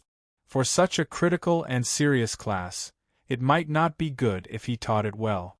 However, if there was any mistake or trouble, why sure, a newcomer would not be able to handle it. If one's virtue did not match his position, there would be trouble. Huaishi's knowledge and ability were not at that level. He would only be humiliating himself. At that time, wouldn't the vice principal be able to do whatever he wanted to him with just a word? However, would Huaishi refuse? I think it's good. Huaishi answered calmly. At least I have a higher chance of entering the teaching and research room, right? What if you screw it up? Then screw it up. Otherwise, who knows how much effort it'll take to enter the teaching and research room with an elective like classical music appreciation. Huaishi washed his hands calmly and asked casually, "By the way, you finally dare to speak?" "Why wouldn't I dare to speak?" Beelzebub was furious. "I'm conserving my energy. Do you understand? Then why didn't you say anything when the crow was here?" "I'm so sleepy, can't I?" As soon as Beelzebub retorted, he immediately added, "I'm sleepy. Don't talk to me. I'm going to sleep. Good night, bye-bye." There were no more sounds. Huaishi shrugged. After wiping his hands clean, he turned around and left. He still had to clean up the classroom in the afternoon. After taking Lin Shurjiu out for lunch, they hurried to the temporary classroom assigned to them by the Academic Affairs Office. When he walked downstairs, he saw the bustling crowd. However, most of the books in their hands were teaching materials for electrical engineering and border law. Many of them were holding the timetable for first aid classes and sculpture courses. When he passed by, Huaishi discovered that there were already students studying in the Abyss Photography and Hell Philosophy classrooms, while the border law classroom was full. He could not help but feel envious from the bottom of his heart. If it were not for the conflicting courses, he would have wanted to listen to the border law class. This class was too popular. If he just learned a little and got a license, he would not have to worry about food for the rest of his life. Due to the special environment and various reasons at the borders, there were different laws at different borders except for the basic laws. They could even be completely different. Some active groups even had their own laws. As long as outsiders followed the laws, there was room for bartering. If one wanted to, there were many things that could be done between these different laws. Especially when there was a large amount of capital that wanted to move between the borders, it could be said that those who came to study here were like the accounting and valuation classes next door. Everyone basically threw their conscience to the back of their mind. As the saying went, learn the arts and sell them to the capitalists. They had not graduated yet, but they were already preparing to find loopholes. The graduation theses here were never published to the public. It was said that it was a collection of bugs that the students had compiled over the years. In the future, they would use it to make a living. Thinking of this, Huaishi had some nostalgia. He did not know where Kitten had gone recently. He did not know how the good brothers in the legal department were doing. He had not heard any news about Kitten Paradise for a long time. Presumably, after breaking free from the shackles of Yamatai, those guys must now be in some hell collecting copyright fees. He only regretted that he had left in a hurry and did not have time to ask for the good brothers in the legal department for their contact information. Huaishi sighed and withdrew his gaze from the border law class. He nodded at the teacher who came to the class in a friendly manner. He turned back and walked to his own classroom. Then, he saw Lin Shurjiu, who was stunned. "What's wrong?" Huaishi asked. Teacher, classroom, it." Lin Shurjiu pointed at the half-closed door behind him. His face was red. Is there a problem?" Huaishi was at a loss. He immediately became alert. "Don't tell me there are no tables and chairs? Those guys really have a bad conscience in order to suppress me. Don't bully the young. Damn it! After pushing open the door, he was scared to death. There was not the slightest problem with the classroom. In fact, it was specially adjusted for Huaishur. The walls and the door were wrapped in a layer of soundproof cotton. The internal elevator was also adjusted. The podium was directly made into the style of a musical instrument to make it easier for Huaishur to teach. It seemed that the ivory tower had made changes and adjustments to every classroom. When alchemy was taught here, there were some lessons that could easily cause tragic explosions. If they were not careful, the whole school would have been blown to pieces. However, this was only a temporary classroom. A few days ago, Huaishur randomly picked a place on the list. A week later, Huaishur would probably be rotated to another classroom. In just a week's time, they had put in so much effort. Huaishur could not help but feel that the ivory tower was really rich. Furthermore, the interior was spotless. There was no need for Huaishur to clean it up. There wasn't even a piece of paper on the floor, not to mention the spider webs and special decorations. Even the tables and chairs were not fully equipped. But this did not scare Huaishur. What made him almost jump up in fright was that the quiet classroom was actually surging with people. As far as the eye could see, almost every place was already full of people. Even the aisles between the tables and chairs and the back of the classroom were basically all occupied. Before Huaishur's arrival, everyone obeyed the order and did not fight or quarrel. But when Huaishur pushed open the door, the pairs of eyes that had been waiting for a long time suddenly lit up. Huaishur was so scared that he almost jumped up in place. What the hell? He looked blankly at the exaggerated number of people in the classroom and was stunned. Why are there so many people? To be able to fill this large lecture hall, there were at least 300 or 400 people. If it were not for the subject of classical music appreciation written on the door, Huaishur almost suspected that he had gone to the wrong place. Huaishur hesitated for a long time. Did you get the wrong classroom? Law is opposite, electrical engineering is next door. The students below the stage were also confused. They did not know why the teacher was ready to chase them away as soon as he came on stage.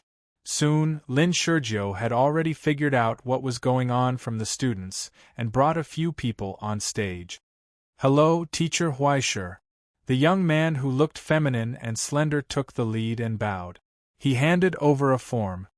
This is the application of our Ivory Tower performance troupe. Teacher Lee reminded us before he left that we can come to you as the instructor for the new semester. I hope you don't mind us acting on our own initiative. Teacher Lee? Huaishur was stunned for a moment before he realized that they were referring to the disaster musician who went to hell to seek inspiration before his arrival, the piano master Robin Lee. I didn't expect him to leave me such a big gift before he left. Looking at the densely packed people in the classroom, Huaishur suddenly realized something. Are these all your people? No, in fact, there are only 60 main members of our performance troupe, and they are all sitting there. The flutist named Samuel pointed to the 2 rows at the front. What about the rest? Huaishur asked. I know the rest. Many of them are students of Professor Anton, and many of them are like me, from Teacher Andrea's thermodynamics classroom. The flute player, Samuel, reported, we were shocked before we came. We went to ask around and found out that many of them were promotions between the Eastern Summer Genealogy Clubs. Of course, many of them were recommended by the principal at the opening ceremony. It's said that your fan club wants to participate in the next few classes. Huaishur did not listen to the rest of the words. Looking at the crowded classroom in front of him in a daze, he suddenly felt an unrealistic sense of absurdity. It was not that he doubted that everything in front of him was a dream, but he felt that all the previous worries and doubts were a bit too ridiculous. He and Lin Shurgyo, who once came to his door with 3 plans, looked at each other and couldn't help but laugh. They felt that all the previous preparations were simply making a mountain out of a molehill. At this point, How could he not understand that he was not just an inspector sent by the Astronomy Association, nor was he just a new teacher? It was not only because of Anton and Andrea's trust in him, but also because of the expectations of the Ivory Tower performance troupe for Huai poetry. Even the Dongxia music troupe had a good impression of him, and even the terrifying appeal of his identity as a calamity musician. Along the way, unknowingly, he was no longer the young boy who needed to face everything alone. The popularity in front of him was undeniable proof. His ability, his talent, and his achievements had been seen by many people, and he had already been recognized by many students. Until now, at the back door of the classroom, there was still a steady stream of new students pouring in. There were still more than 20 minutes before the official class. This was only the first class of the new semester. Since so many people had full confidence in him, Huai Shi had nothing to worry about. The only thing he was afraid of now was that he was not talented enough and failed to live up to this responsibility as a teacher. Thinking of this, he patted Samuel on the shoulder. After thanking the students for their support, he pulled out the folding stool, sat in front of the podium, took out his lesson plan from his bag, and put it on the stand. When he raised his head and looked around at the students, there was no uneasiness and confusion in his heart. He smiled confidently at these young faces that he might often see in the future. Sorry for making everyone wait for so long. Before the official class, how about we talk about a few yuan? He leaned back in his chair and said to the students below the stage, "Originally, I was planning to go out and grab a few students if no one came to this class and tell them about the history of classical music, the development process, the specific stages, and the classification.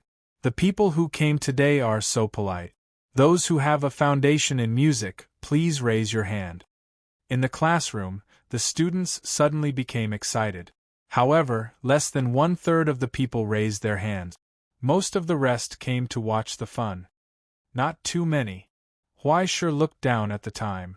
There are still 20 minutes before the official class. I will work hard to make everyone fall in love with classical music first. He waved his hand, and a heavy cello emerged from the bracelet. The source substance condensed and turned into a bow that extended from his fingertip. Casually, he drew a few clear notes on the strings of the zither.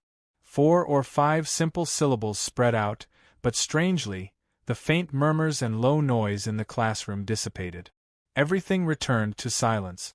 Huai Shi tilted his head and recalled the score. He couldn't help but smile. Classical music can't avoid Bach, and classical music appreciation can't avoid him. As one of the subjects of your next research, I hope that you will be able to fall in love with him in these 20 minutes. Bach, G major unaccompanied cello suite. The timing was just right. On the podium, Huai Shi lowered his head. In that instant, it was as if the door to the kingdom of heaven had opened a crack. A miraculous and compassionate melody flowed out from the zither bow, reverberating in everyone's ears in a low and deep voice. The silence came abruptly in an instant. Even the sound of breathing and heartbeat quickly drifted away. The sound of the zither, which had been given substance, turned into a gurgling stream, drowning everyone in it. Only the drifting dust danced under the afternoon sun, like small stars that constantly flickered. Everything became so tranquil and gentle. The occasional explosion in the distance, the restless voices and noise outside the window, and even the young people walking hurriedly in the corridor, couldn't help but subconsciously slow down their footsteps at this moment. Everything was immersed in tranquility. Immersed in the light or low melody, they allowed time to pass bit by bit, until the sound of the zither gradually dissipated, and a bell rang in the distance. Huai Shi finally raised his head, put down the bow, and looked at the students who unconsciously revealed a trace of a smile. Just like that, his class officially began.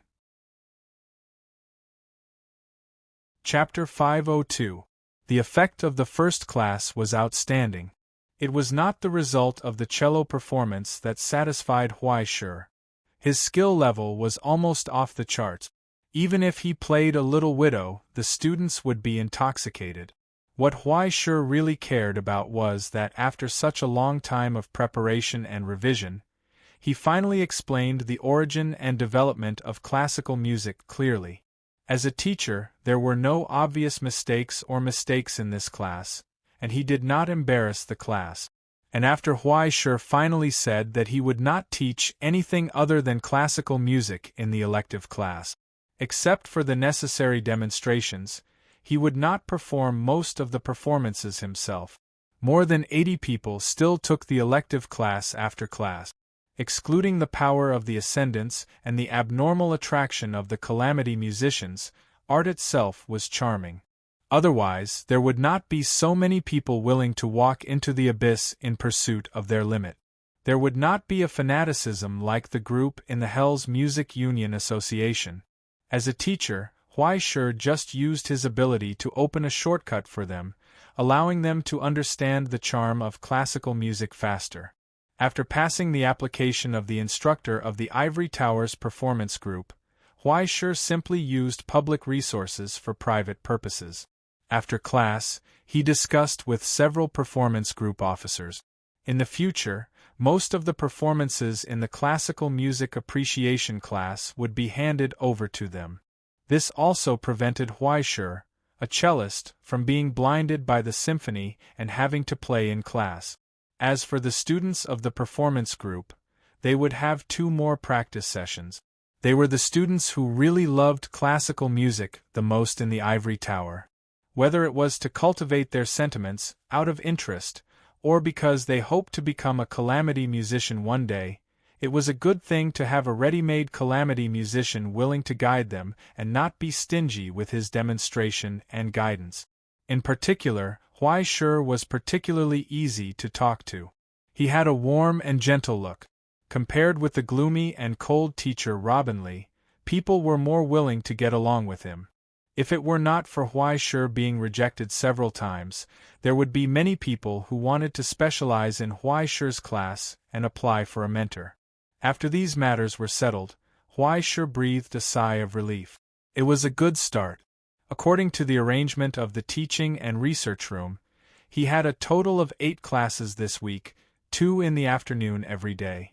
Saturday, Sunday, and Monday could be arranged at will. According to the problems encountered and problems found during the lecture, Huai Shi revised the lesson plan again. For the next 7 classes this week, he could be a repeater. What he did not expect was that the lively situation of the first class was not short-lived. In the second class, the number of students was still full. In the third class of the next day, it became a special fan meeting of the Ivory Tower. There were more than 400 girls in the classroom, each holding a light stick. They looked at Huai Shi with sparkling eyes, as if they wanted to eat him alive. It was a pity that the group of girls only liked him and did not like classical music. During the question and answer period, they asked what kind of girls Huai Shi liked, and whether he had a girlfriend. The more aggressive ones even asked what kind of games teacher Huai Shi liked. Then, they used various methods that Huai Shi did not expect to hand over their contact information. Or, they simply wanted to get Huai Shi's contact information. Being stared at by those pairs of blazing eyes, Huai Shi almost wanted to run away. The Paradise Prince fan club was really scary. It was reasonable to say that it was not impossible for something that the people liked to see to happen at this time. Unfortunately, under Huai Shi's insistence, not only did he not leave any contact information, but he also rejected many fans' applications for electives. In order not to change the atmosphere of the classroom, he also specially left a large amount of homework for this group of fans. Huai Shi, who was willing to love this class, was naturally very welcome. If they really just wanted to chase stars, then I'm sorry. Take this autographed photo, and we'll continue to be friends in the future. In order not to let the girls' fans turn against him, Huai Shi signed until his wrist hurt. In addition, he sacrificed his body for many group photos. After a lot of persuasion, he finally sent the fans away. After all, they were students who could be admitted to the ivory tower, so they had the basic quality and accomplishment. There were a few who wanted to pester him, but Huai Shi did not need to open his mouth. He took his junior brother Lin Shurjiu to deal with them. The only thing that puzzled Huai Shi was that Yuan did not come. However, thinking that she was so shy and embarrassed when he found her last time, Huai Shi could understand. At the same time, he was relieved. To be honest, he was still afraid of the constant clicking sound behind him. He was frightened. It was as if he was being stared at by some carnivorous animal in the dark. He was scared. Next, the 4th and 5th classes were still very popular. Every class was full of students. However, Huai Shi gradually felt that something was wrong. There must be something wrong. There were many people who were absent-minded in the class, and more people seemed to be here purely to go through the process. The teacher talked casually, and they listened casually. For these little guys who did not know how to appreciate the beauty of art, Huai Shi could only take out his cello to perform and forcibly correct their views. After a class, the guy who wanted to come to make up the number ran faster than a rabbit. He was afraid that he would not be an eyesore in the future. But in fact, the guy who wanted to slack off was not a problem. Which classroom did not have such people?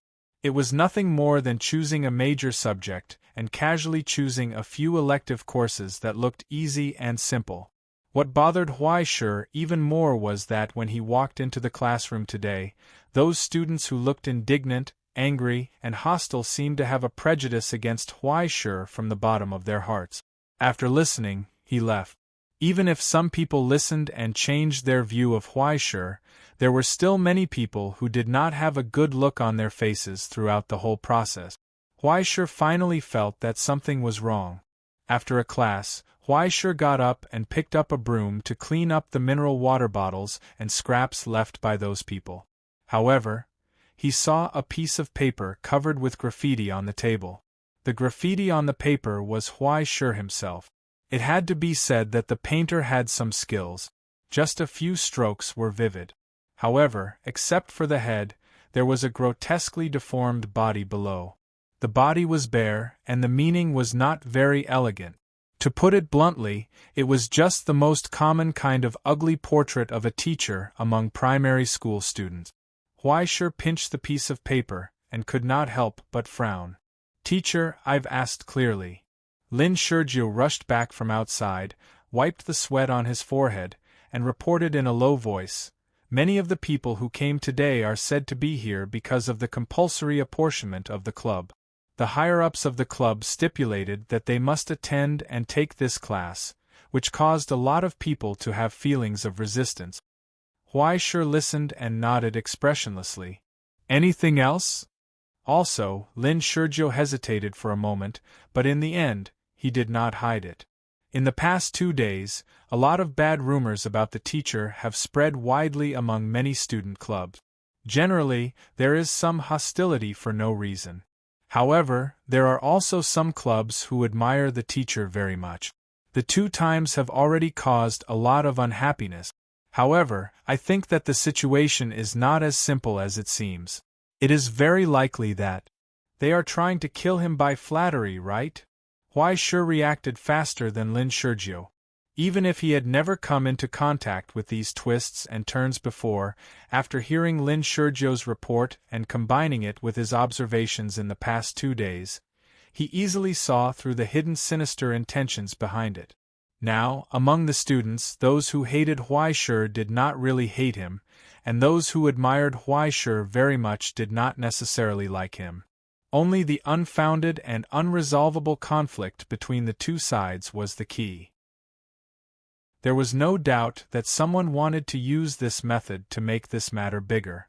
As long as this kind of situation occurred, under the push of the intentional people, there would be a steady stream of other unrelated people involved. In the end, even if it was a small matter, it would form 2 distinct groups of people, or even 3 or 4 groups of people. Those who were on the same side would attack those who were not. As for the cause of the matter in the beginning, no one cared anymore. And no matter which side won in the end, Huai Shi, who was framed, was undoubtedly the most miserable one. He was inexplicably liked by people, and inexplicably hated by people. After winning, he would be inexplicably resisted by people, and if he lost, he would be inexplicably criticized by people. Even if he did not do anything. His heart was as clear as a mirror. This was just the beginning. The club's forceful apportionment was just a means to add fuel to the fire. If they really wanted to roast Huai Shi on the fire, they had to further intensify the matter. Thinking of this, he could not help but sneer and throw the piece of paper into the trash bin. "Let's go, it's time for dinner. Are we just going to leave it like this?" Lin Shurjiu took over Huai Shi's broom and trash bin and was stunned. "Don't worry about it." Huai Shi waved his hand indifferently. "If I'm not wrong, we don't need to go out to look for people. Someone will come to us soon." Lin Shurjiu seemed to understand something, but he did not quite understand it. He could only pack up and hurry to catch up with Huai Shi. "Teacher Huai Shi, you have to be careful these days." When he passed by the law classroom at the border, he brushed past the gentle Maine lecturer. The seemingly elegant and easygoing teacher lowered his head and wiped his glasses, reminding him meaningfully, "It's going to cool down recently. Thank you for the reminder. It's just a little cold wind. It's okay." Huai Shi smiled and felt the kindness between his colleagues. There's a saying in Dongsha that a young man can sleep on a cold brick bed because of the strong fire. After being translated into Latin, this sentence sounded particularly zen. The teacher, who was wiping his glasses, nodded thoughtfully, took out a notebook, and wrote down this proverb from Dongsha. He nodded and said goodbye, and did not stop them. When Huai Shi went down to the first floor, he saw a middle-aged man who had been waiting for a long time at the main entrance of the hall. The speed was faster than he imagined. "Mr. Huai Shi," the man questioned coldly, "can't you give the other classrooms a way out?" The chill hit him in the face. Chapter 503. At the entrance of the hall on the first floor, the students who were coming and going suddenly separated, bypassing the man standing in the middle of the door, or standing far away, watching curiously. There was not the slightest wrinkle on the grayish-blue robe, with black feather weave on the outside, and wooden clogs on his feet. He held a slender sword pouch in his hand. He was waiting solemnly. The middle-aged man's hair was slightly white, which made his face look particularly weathered. His originally dignified appearance, after being covered with a layer of coldness, had an indescribable majesty. It was frightening.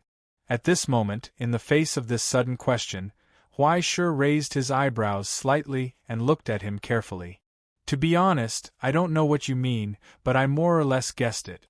I don't know if you're willing to listen to my explanation. But before that, you should at least tell me your name." "Teacher?" The man suddenly sneered. "A mere nobody is naturally not worthy of the attention of a dignified inspector of the Astronomical Association. Since you've done such a thing, don't you think it's hypocritical to ask for my name now? It doesn't matter if you want to be sarcastic, if that's your intention."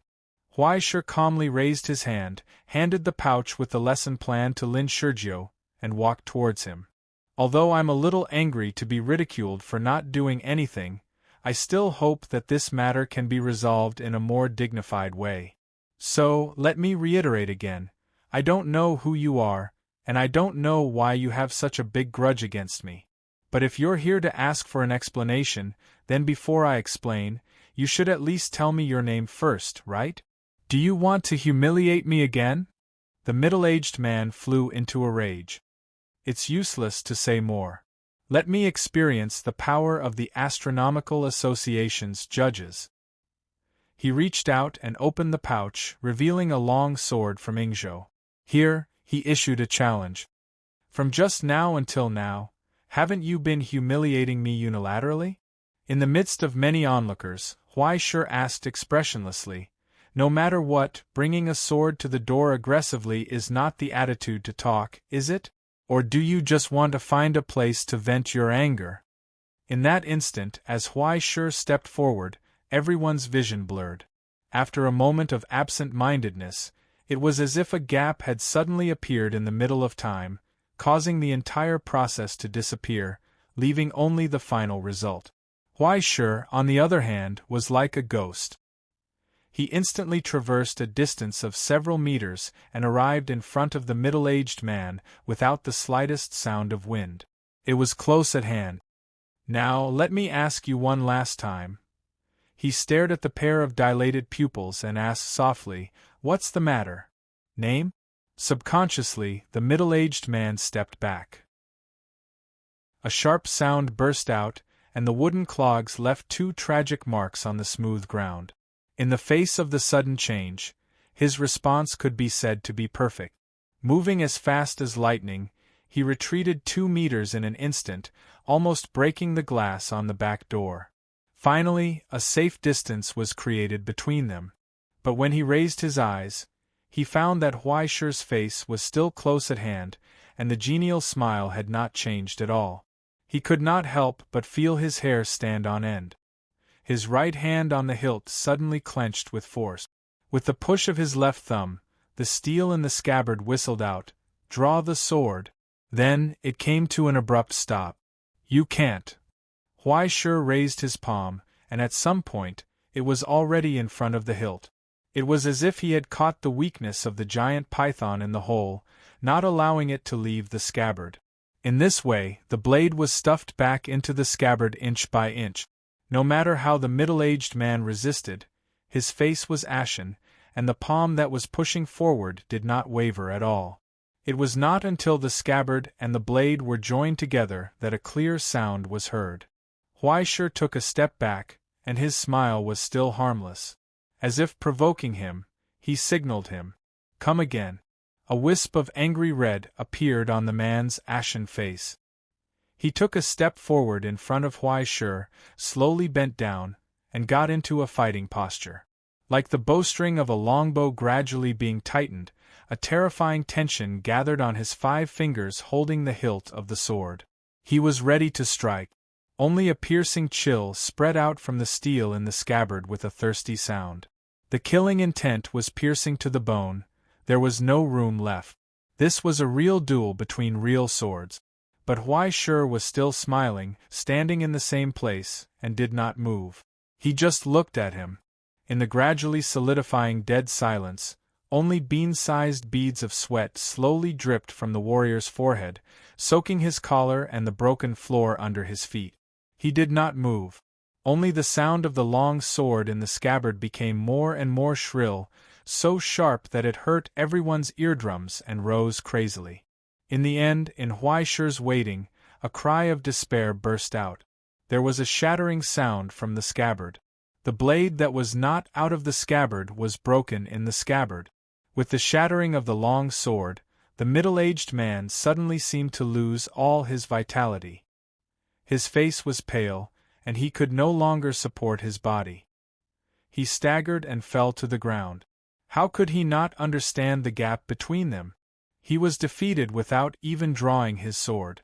No, it should be said that until he completely failed, he did not have the courage to draw his sword in front of that pair of silent eyes.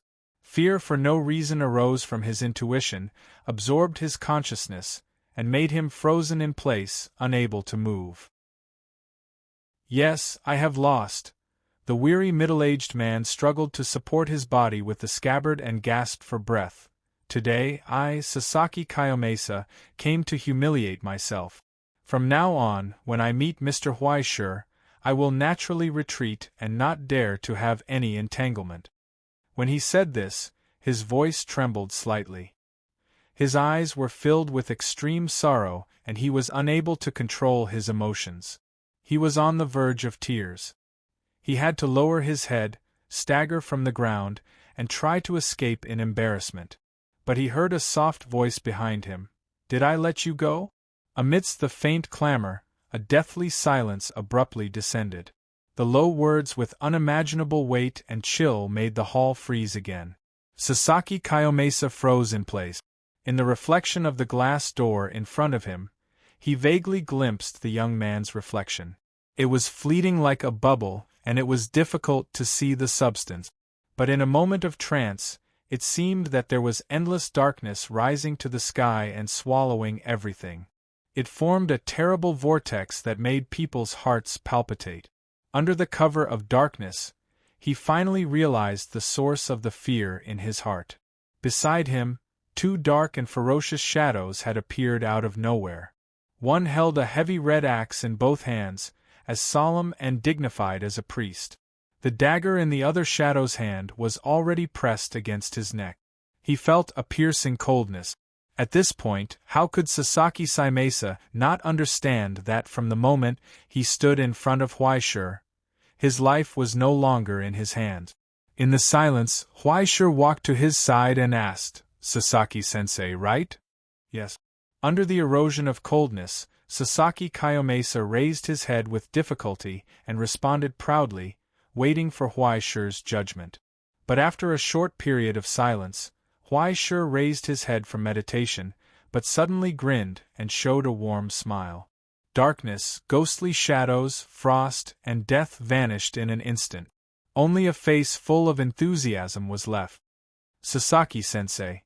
As if they were old friends at first sight, Huaishur grabbed Sasaki Kayomasa's hand and asked enthusiastically, "Have you eaten?" 2 hours later, in a Ingzhou characteristic izakaya in the ivory tower. "Excuse me, another bowl." Sasaki Kayomasa raised the empty bowl in his hand. Next to him, Lin Shurjio's eyes twitched. Looking at the dense piles of empty bowls and plates on the table, he didn't know where the rice bucket came from. "Give me a bowl, too." Huaishur also raised his hand and said, "By the way, give me a bottle of sake and fried chicken." "What else do you want, Shurjio?" "It's my treat. Don't be shy." "I'm full." Lin Shurjio looked helpless, looking at the spectacular scene on the table. No matter how much he ate, he couldn't compare with these two foodies. Therefore, while waiting for the rice, the two of them began to chew on edamame and drink wine, as if they weren't the ones who had just fought. And Huaishur finally figured out the cause and effect. Sasaki Kayomasa was a ronin who lost his title. If there was a relationship between the two, there was a little connection between them. Before he lost his title, he was an official of the Rima family, and he was a retainer of the Rima family. Unfortunately, because of the struggle between Tianjin and Guojin, the Rima family completely turned to the general's side. The previous generation of the Rima family, who stood on the wrong side, was ordered to commit seppuku in the follow-up liquidation. And Sasaki Kayomasa changed from an 800-stone Chinese coach to a ronin, and he had no foothold in Ingzhou. If he was smart enough, he might be able to start a new business outside. But with Sasaki, who was a simple-minded fool, there was no way he could find a better place to stay. After wandering around for a few times, he finally sought the protection of the ivory tower and became an external teacher that could be seen everywhere. Simply put, he was a temporary worker. There were many people like him in the ivory tower. He couldn't get a formal contract, and he had no hope of getting his own permanent classroom. The reason why he could stay was that he was valued by the professor of the Flower Way classroom and was recruited as his assistant. The professor was very old, and it was rare to meet a junior that he liked. He could take care of him as much as he could. He only hoped that his fellow countryman would not become a thief in desperation. But the good times didn't last long. In less than half a year, the professor was sick before school started. The huge Flower Way classroom was leaderless. Sasaki was indebted to the professor, but it was difficult to stop the decline of the classroom day by day. Seeing the old professor's life's work vanish like smoke, and he couldn't even keep this classroom, Sasaki wanted to commit seppuku. But it was useless even if he did that. At this time, he saw his own students leave one by one, and the original students planned to transfer to the classical music appreciation classroom for various reasons, and the people from the two clubs fanned the flames. If it weren't for Huaikuan's magnanimity today, I would have caused a big trouble.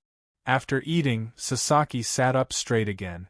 According to the strictest understanding of Ingzhou, He bowed to Huai Shi, almost crawling on the ground. Great Master Shin Shi. Sasaki-sensei, what are you talking about? Didn't we get to know each other after fighting? Huai Shi helped him up with a warm face and comforted him. You may not know, but little Amber and I are sworn brothers in the Social Security Bureau. We fought side by side in the paradise, and almost became siblings. In my heart, she will always be a sister. How can I lower myself to the level of a sister's family? Taking advantage of Sasaki's ignorance of the profound Dongxia language, Huai Shi kept taking advantage of him. It's just a misunderstanding, please don't take it to heart. In the future, our two classrooms should get along harmoniously. For some reason, wicked thoughts kept emerging in his heart one after another. Why should he be angry? This kind of person who lacks a string in his brain but is very useful, he must be in his own hands. Chapter 504. After the meal, Huai Shi sent Sasaki to the door of the izakaya. The two of them were reluctant to part, and had become good friends and brothers. Watching Sasaki leave, Lin Shurjo, who saw how his teacher controlled this silly boy, could only secretly sigh at how horrible it was. After Sasaki left, Huai Shi lowered his head and stepped on the cigarette butt. He sighed softly. They are just a bunch of kids. They want to kill someone, but they are not good at it. I can only say that their vision is limited. So, teacher, what should we do next? Lin Shurjo asked. According to the idea of cabin in the woods, now that they had the clue, they should strike like a thunderbolt. They should defeat those people before they became powerful, so as to avoid any trouble. But Huai Shi remained calm and just shrugged. He still has the title of my admirer, so how can I make a move on him? Big black fans are like fans, big fans are like black fans. This is the bad thing about being an idol. Lin Shurjo was stunned. Are we just going to sit and watch them ruin your reputation? Then let them fail. It's not time to be anxious. Besides, at this time, I am afraid that someone is waiting for me to do something to make a fuss. Huai Shi pinched his chin and began to think. He wasn't thinking about how to deal with it. Instead, he was puzzled. Where did all these evil ideas come from? It shouldn't be. Why did he always unconsciously bring himself into the role of the villain? And he always felt that these kids were not good at doing things. They were sneaky and couldn't make a difference. Did something go wrong somewhere? But he was not in a daze. Instead, he turned back and asked, Did you hear what I just discussed with Sasaki? Clearly. Lin Shurjo nodded. Good. Huai Shi looked at Lin Shurjo's misleading and harmless appearance and raised his eyebrows. There is something I need to do for you. It seemed that nothing had happened. The dispute that night was just an illusion. Not long after, Sasaki Kayomesa went to the school office to pay the fine and called the incident a misunderstanding. Huai Shi's work and rest were as usual. When it was time to eat, they ate, and when it was time to go to class, they went to class. Occasionally, there would be dissatisfied boos from the podium, but they didn't care. The matter was allowed to ferment, and for a time, a clamor arose. The large-scale distribution of the clubs had already aroused the dissatisfaction of the majority of the students, and many elective classrooms were also involved. In the office, some teachers had already expressed their dissatisfaction with Huai Shi, and some of them were even unhappy with her. On Monday of the second week, before the classical music class started on Tuesday, a notice from the teaching and research room finally arrived. After Huai Shi, the main speaker of the classical music appreciation classroom, applied, and after the research of the teaching and research room, in order to maintain the quality of teaching, they decided to officially approve his application. Next, the application for the classical music appreciation class will be terminated in advance and no new members will be accepted. That was the end. After Huai Shi's selection, a total of more than 730 students were approved. All of them were determined by Huai Shi's performance in class and the degree of completion of homework. If you really liked this class but didn't have a foundation before, Huai Shi wouldn't reject you. But if you didn't finish your homework in the specified time and didn't come to the class after a week of school, who would believe that you liked it? More than 700 people were not a lot, but it was also not a small number. In the elective class of the teaching and research room, it was quite good to have such a result. It was not dismal, but it was not to the extent that 1,000 or 2,000 people would be jaw-dropping. After Huai Shi decisively chopped down with her blade, the situation suddenly became sluggish. And those who were still forcibly apportioning in the name of Huai Shi and the members of the student union could only sit awkwardly in the surrounding time of doubt. After a short pause, the heated debate changed direction inconceivably. Huai Shi was afraid under the anger of the public and wanted to calm the situation. Did he think it was over? In his dreams. He must stand up and apologize publicly. Otherwise, we will never agree. This time, after the brainless haters raised the flag, the original brainless fans didn't say anything anymore, because the Paradise Prince fan club began to check people. Those who were in the name of Huai Shi, or claimed to be Huai Shi's fans to apportionment, or those who were particularly active in the debate. There were more than 100 people in total. One by one, they verified the membership and surroundings, as well as the monthly support amount, as well as the ID and level in the fan group. No membership? Then what about the surroundings? If you didn't support, you should have joined the fan group, right? You can't afford a limited silver card, but you should have a bronze card that costs more than 200 yuan, right? You don't have anything? Then what kind of F***king fan are you? Are freeloaders worthy of saying love? Slap me. Under the spontaneous action of the fans, the efficiency of the skinning operation was frightening.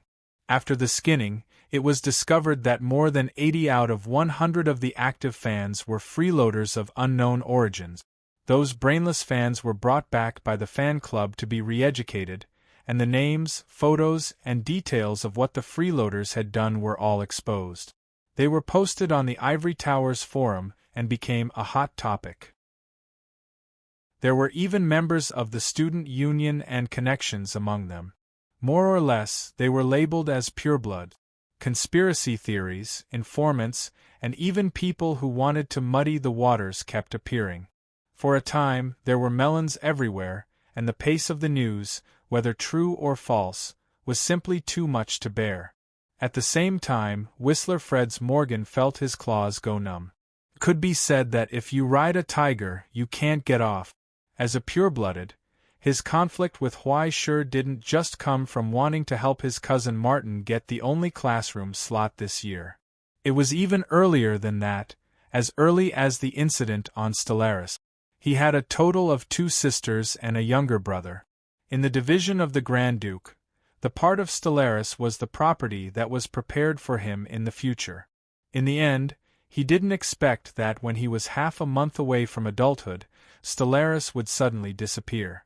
First, it was forcibly requisitioned by the Astronomy Society, then it became a battlefield and completely turned into ruins. Only a few carriages sunk into the sea, and there was no salvage value. And the instigators were Ai Qing and her direct subordinate Huai Shi. Later, Ai Qing even viciously slashed his eldest sister. After that, his eldest sister spoke softly and weakly for a few months, causing him to not even dare to breathe loudly at home for fear of being unlucky. Especially later, according to rumors, Stellaris actually stored a part of the records of the Kingdom of Heaven, a complete set of the Judgment of the Underworld armor. And for so many years, the Fred family actually had a treasure mountain right in front of them, and they didn't even realize it. This matter was treated as a joke in his circle, and it embarrassed him for a long time. This accumulated anger completely erupted after he was refused a face-to-face meeting with Huai Shi, refusing a toast only to be forced to drink a forfeit. Originally, he had planned to compensate Huai Shi, but now he wanted to make this guy suffer. It would be best if he was chased out of the ivory tower with his face covered in dirt.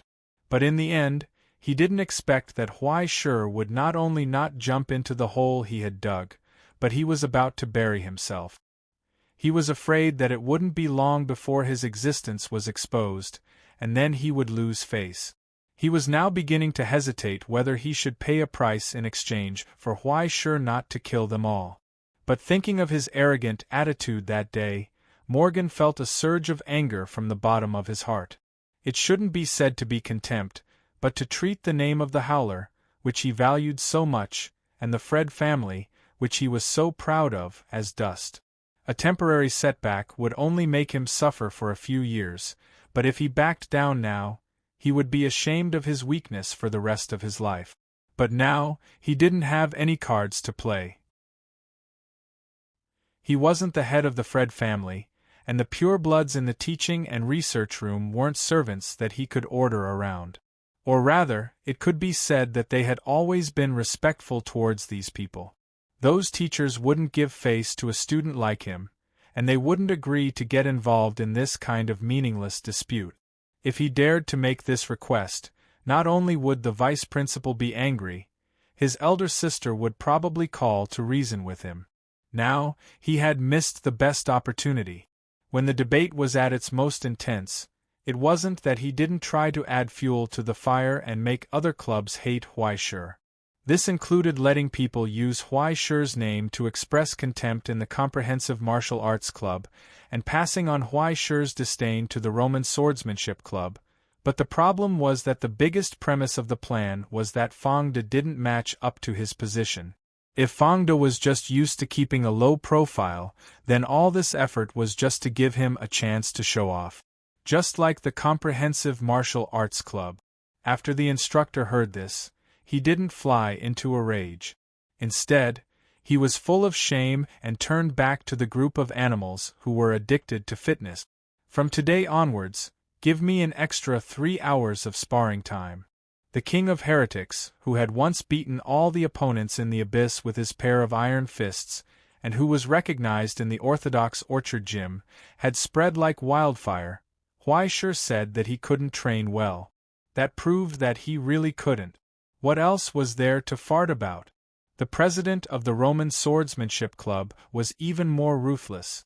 On the surface, he didn't change his expression, but after the discussion, he asked the messenger in a roundabout way, "May I ask when teacher Huaishur has time to give us some pointers on Roman dagger fighting?" To be honest, we've watched his videos dozens of times, but we've been too embarrassed to ask him. We won't pay for it, we'll pay for it. How much do you think is appropriate? Just say a number, don't be shy. One kneeled faster than the other. Some knelt down before they even spoke. After Sasaki Kayamesa's sword-drawing jutsu couldn't even pull out his sword in front of Huaishur, the Ingzhou Swordsmanship Club also changed their direction. Your instructor can't beat him, so what else do you want? Moreover, after Sasaki Kayamesa turned around, he didn't know what happened, but he had already become Huaishur's bragging. She boasted about her poetry whenever she met people. Her charm was so outstanding that it made people's hearts flutter. Furthermore, her swordsmanship had already reached the pinnacle. She was humble and upright. She was truly an outstanding teacher and talent that was hard to come by in the ivory tower. It made one's head go bald. Just when Morgan was having a headache, there was suddenly a hurried knock on the door. Not good, Morgan. The club member rushed in with a pale face. They're at our door. Chapter 505. In the past few days, Huaishur sat still and let the rumors outside ferment. But in fact, the people who were really running around were in the cabin in the woods. Relying on his safe and harmless face, he mingled in various clubs and had already figured out who were really stirring up trouble. He had even written a list. Huaishur didn't do anything before because even if the situation calmed down, there would still be a hidden source of trouble. It was better to wait until the situation was completely fermented and then remove the firewood from under the pot. After the torrent was removed, he would naturally know who was not wearing pants among the swimmers. At that time, it would be much easier to catch all of them than to leave a trail behind. Now that he had the evidence that they were spreading rumors and doing evil in his name, Huai Shi would never be soft-hearted. Generally speaking, as long as this list was handed to the school affairs office, he didn't even have to do it himself. The school itself would give him an explanation. Maybe it would be the vice principal who did it. Whether they were his own people or not, he would still be happy to kill them. He would definitely give Huai Shi a satisfactory answer. But killing the chicken to warn the monkey and killing all the monkeys were completely different. Who knew how many people were involved in it? It wouldn't do him any good to go too far. No matter how big the trouble was, they would just be expelled. It was better to have something on these people. Suddenly, he didn't know that his way of thinking was gradually becoming AI Ching.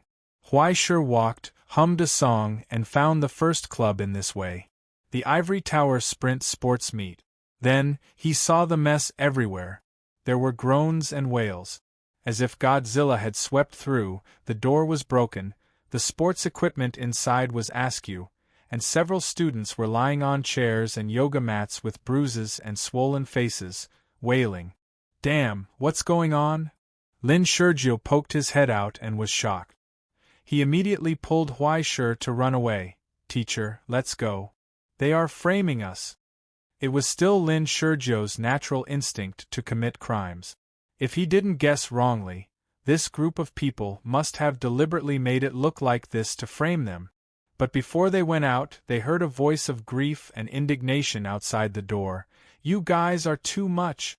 A burly student with a walking stick and a cast on his arm and leg walked in with difficulty. When he saw Huai Shi and Lin Shurjo, he immediately became furious. Then, tears of grievance flowed out of his eyes. Didn't we already fight once? Why do we have to fight again? What the hell? Huai Shi stood rooted to the ground in disbelief. You fought? When did I ever hit you? So you still feel that it's not enough to vent your anger and want to do it again? The president gritted his teeth. In the end, he threw away his crutches in grief and indignation and lay flat on the ground. Go ahead and hit me. I trusted the wrong person and did the wrong thing. I won't beg for mercy. Lin Shurjo's face twitched. Wait, today He wanted to say that he wasn't here to beat someone up, but when he touched the heavy weapon in his pocket, he was too embarrassed to say it. The other club members got up in pain and helped the president up from the ground. They looked at them in grief and indignation, but in the end, they stepped forward helplessly. The president is dying. If you want to vent your anger, come and hit me. Why did they make it sound like they were the bad guys? Lin Shurjo was furious. When he was about to speak, Huai Shi pressed his shoulder.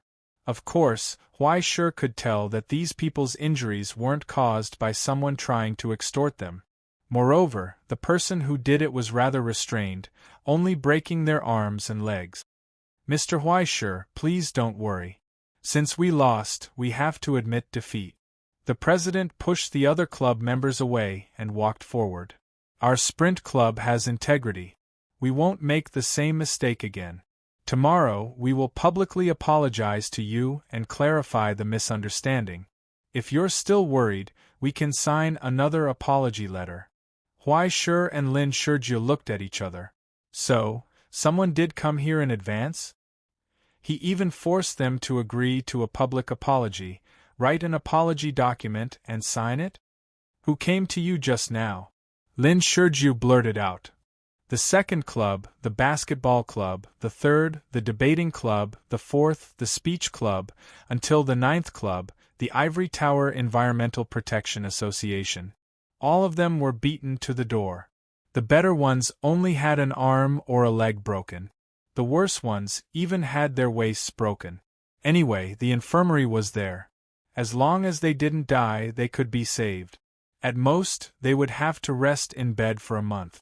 All of them were forced to make a public apology, and after signing the apology letter, they swaggered off. One person, one sword, and one rank 2 sublimator. In just half a day, they broke through 9 clubs and rushed to the last one. See Fishing Club. Purebloods were famous in the school's clubs. After all, if they didn't even have a yacht, they wouldn't be able to fish. This time, someone finally dared to stand in her way. Yuan, do you really want to cross the line? Morgan angrily rushed out of the lounge and came to the door. He glared at the girl who smashed the door to pieces. Or is it that the Gen family has something against the Howler family? Yuan held the Mountain Lord greatsword that almost reached her shoulder. She didn't lose her composure, her expression serious and dignified.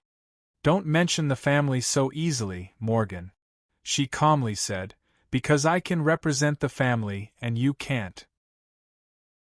If I came here today as the Gen family's representative, I would definitely cut off your head. You should be glad. Ha! How awe-inspiring! The Gen family is so impressive. Morgan angrily laughed. Fine, I'd like to see how you can flatten my fishing club. When the time comes, you won't be the only one to offend. Likewise, amidst the tiger's roar, Yuan raised the Mountain Lord greatsword and aimed it at Morgan's pale face through the empty door in the middle. She said, I'm not the only one you've offended. The blade let out an angry roar, but then it came to an abrupt stop. A dagger suddenly appeared from the doorway and was lifted up. The tip of the dagger met the tip of Shan Jun's sword and blocked it firmly. Then, behind the dagger, a middle-aged man wearing a felt hat walked out of thin air. He looked like an American cowboy. The instructor of the fishing club finally hurried over and stopped Yuan from using force in his club. Calm down, Miss Yuan. The middle-aged man, Jacob, said, What can't be solved by talking? I believe that if we sit down and talk, there will be a satisfactory outcome. Outcome?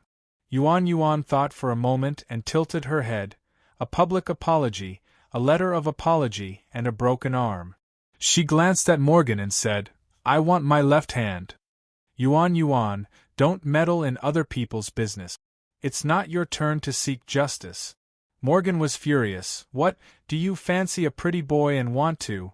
Before he could finish, a bolt of lightning whizzed over. It was so fast that Jacob didn't even have time to react. Thunder roared. As the roar spread, the sharp spear hovering in front of Morgan's nose showed its true appearance. A heavy and gorgeous trident was held in the young man's hand. It was right in front of Morgan's mouth. As long as he opened his mouth, he could taste the taste of iron. Morgan, if I hear another dirty word related to my cousin coming out of your mouth, prepare to say goodbye with your tongue. The young man smiled and softly made a conclusion. Yuan Zhao had accumulated a lot of murderous intent in the Social Security Bureau. Even if he was hung up and beaten by his cousin at home, when it came to the ability and skill of killing, Yuan couldn't compare with the experience points he had accumulated from his cousin. Besides, this was the first time he committed a crime. How could he be as quick as Yuan Zhao, who was a habitual offender? In the end, he still followed them. Even if he didn't want to stand up for Huaishur, he couldn't let his cousin be bullied by these guys. Besides, he glanced behind him. Isn't the main character already here? Just outside the gate of the Sea Fishing Club, at the end of the road, a bicycle suddenly appeared, followed by the sound of wind. At the gate, the bicycle braked neatly. It almost fell out of the forest cabin on the back seat. Can't we take a taxi, teacher? Lin Shurjiu asked while rubbing his butt. Nonsense. How old are you to be extravagant and wasteful? Save as much as possible. Being thrifty and diligent is the way to run a household. Besides, you can exercise your body. Isn't it good?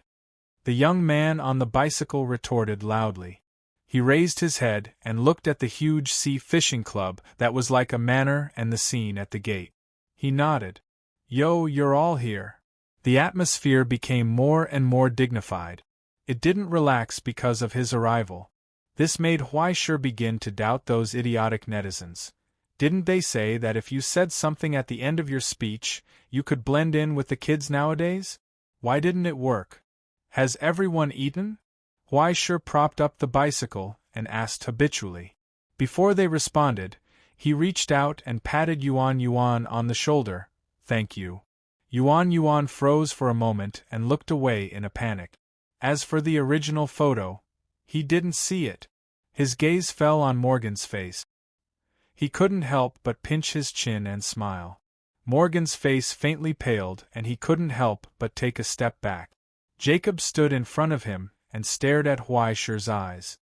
He asked, even though he already knew the answer, "Teacher Huaisher, what brings you here? The Sea Fishing Club doesn't welcome unrelated visitors. Are you here to register as a member?" "Unfortunately, my family doesn't have a boat, and I don't really know how to fish. Besides, it's too troublesome to fish. I prefer to use explosives." As he spoke, Huaisher created a round bomb out of thin air. It spun around his fingertips, sometimes turning into a square, sometimes into an icosahedron. Like dough, he flattened it and molded it into a lifelike middle finger, pointing it at Jacob. Finally, as Huaisher closed his palm, the bomb that was enough to blow the door to the sky instantly turned into origin substance and dissipated without a trace.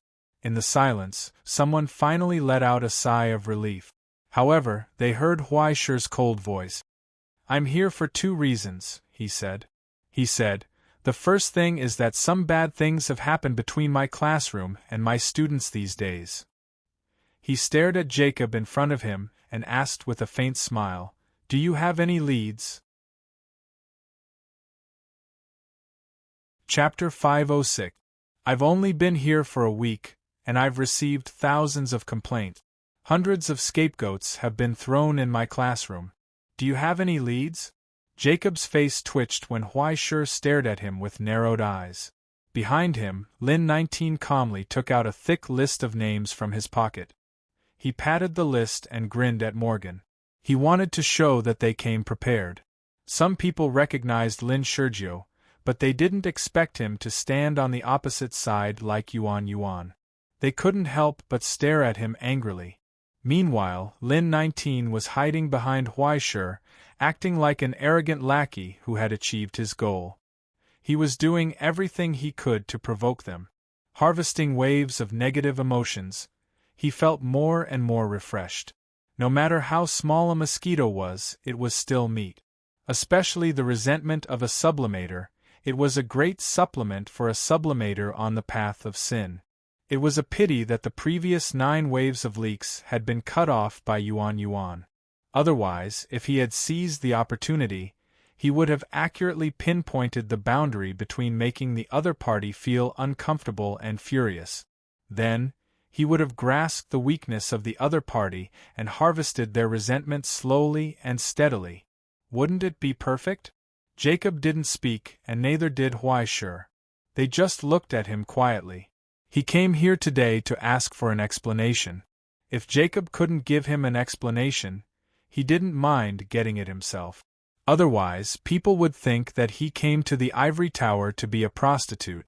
After a short moment of silence, Jacob looked at Huaisher in front of him and finally responded, "I'm not too sure either, but there might be some misunderstanding." Misunderstanding? Huaisher raised his eyebrows. Yes, misunderstanding. Jacob paused for a moment, took a breath, and continued, "I think it's better for students to solve their own problems, right?" Yuan Zhao was amused. Bullshit. Problems between students should be resolved by students? Then why were you blocking the way just now? Now, no matter how unwilling Jacob was, he had no choice but to take a step back under Huaisher's deterrence. He maintained a neutral attitude on the surface, and even gave a meaningful reminder.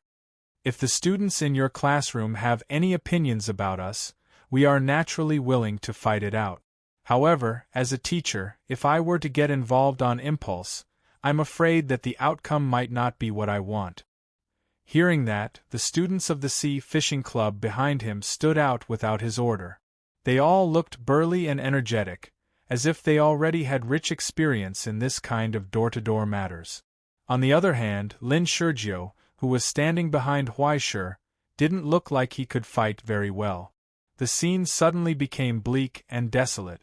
Lin Shurgio was also a little nervous. He raised his head and looked at Huaisher. What he meant was, "Teacher, you wouldn't be so heartless as to let me, a powerless teenager, fight with those animals, right?" If they were playing dirty, he wouldn't be afraid even if there were 10 times more of them. But if it was a face-to-face battle, how could a keyboard warrior like him win? Huaisher pinched his chin and looked at the student in front of him. It wasn't impossible for him to feel it. If that's the case, then you can take my place in this battle. He patted Lin Shizhou's shoulder, indicating that he had been strengthened. However, thinking that you haven't been in the school for long, I have a magic treasure that I can lend to you for today. As he spoke, he took out a metal bomb the size of a basketball and put it in little Shizhou's arms. Holding such a bomb that was even bigger than his head, Lin Shizhou's face turned green. He wondered if his teacher's disciple was like a magic treasure, a one-time use item that would be gone after it was used. Soon, he found that his teacher's face was even greener than his. He was scared out of his wits. Jacob was stunned for a long time, and couldn't help but cough twice. Teacher Huaisher, there's no need to use such a large-scale destructive weapon in a dispute between students. If something happens, that's true. Huaisher nodded and took the bomb back from Lin Shizhou's hands. Before anyone could breathe a sigh of relief, they saw him pull out an invisible axe that was burning with raging flames from the void and put it in Lin Shizhou's arms. Then this is for you. Fierce killing intent and anger spread out from the transparent axe blade, stinging everyone's eyes. Lin Shizhou subconsciously clenched his fist, and immediately felt the snake transformation divine mark in his body crazily absorbing the endless anger on the axe blade, and a ferocious shadow appeared behind him. It was an indescribable surprise. A border relic that was evaluated to be at least above grade A, and even vaguely had the characteristics of a stigmata relic, and the outline of a ghost appeared inside. Holding it in his hand, a steady stream of inspiration and skills emerged in his mind, and in an instant, he felt that he was omnipotent, and that everyone in front of him was like a chicken or a pottery dog, unable to withstand a single blow. But the moment he held the axe of anger, Lin Shizhou revealed an unconscious ferocious smile in front of everyone, and his eyes were scarlet red. Oh, so strong. He couldn't help but say. Teacher Huaisher, isn't this unfair? Jacob frowned. Still not enough? Huaisher turned around and glanced at him unhappily, seemingly helpless. Fine, then let's change to another one. Without waiting for Lin Shizhou to object, he directly took the axe back. Then, the ground suddenly trembled, and a heavy and ferocious hammer fell from Huaisher's hands. The wolf beast emitted a scarlet light, and the tangible pain it emitted turned into an intangible weight that pressed down on everyone's hearts. As he gripped the handle of the hammer, a sickly red color appeared on the little hut's face, which quickly turned ashen. Violent origin substance erupted from his body, as if in pain. It rose from his body, faintly interweaving into an incomplete halo of light. However, because of Lin Shizhou's own foundation, it couldn't completely manifest. Even so, Forested Cottage's shotgun had been transformed into a cannon. As if he could sense the boundless power contained within the hammer, Forested Cottage cheered, "Feel this." Just like before, he was interrupted before he could finish speaking. This time, without waiting for Jacob to speak, Huaisher shot out the spear of compassion in her hand. It pierced the ground with a refreshing floral fragrance, and in an instant, a cluster of pure white irises grew from the ground. A sinister sacrificial knife appeared in Huaisher's hand, and he casually nailed it to the door frame to the side. Darkness emerged from the void, and amidst the high-pitched screeching of steel, a pitch-black chain burst forth with countless sparks, unfurling from the void. Of course, if you think it strange, there's this. Finally, it was Huaisher who pulled out the sword of virtue from his chest. Bright flames rose from the blade, and the dazzling light seemed to contain a glorious hymn. Holding the blade in his hand, it was as if he was holding a crack that led to the sun, majestic and dignified, making it difficult for people to look directly at him. 5 relics from the border were placed in front of them, each one enough for anyone to massacre the fishing club from the inside to the outside. Okay, you guys can choose. Huai Shi spread out his hands magnanimously, like a doctor who tricked the neighborhood's silly children to choose a Pokemon. Do you like this one that cuts you in half? Pokes you into rotten meat? Burns you to ashes? Or directly straps you to death? Or even more exciting, not even leaving a corpse behind? If you can't, you can choose one person. It doesn't matter what equipment you wear. Look at my student, he doesn't look like he can fight at all. I won't give him any relics from the border, just a small pistol.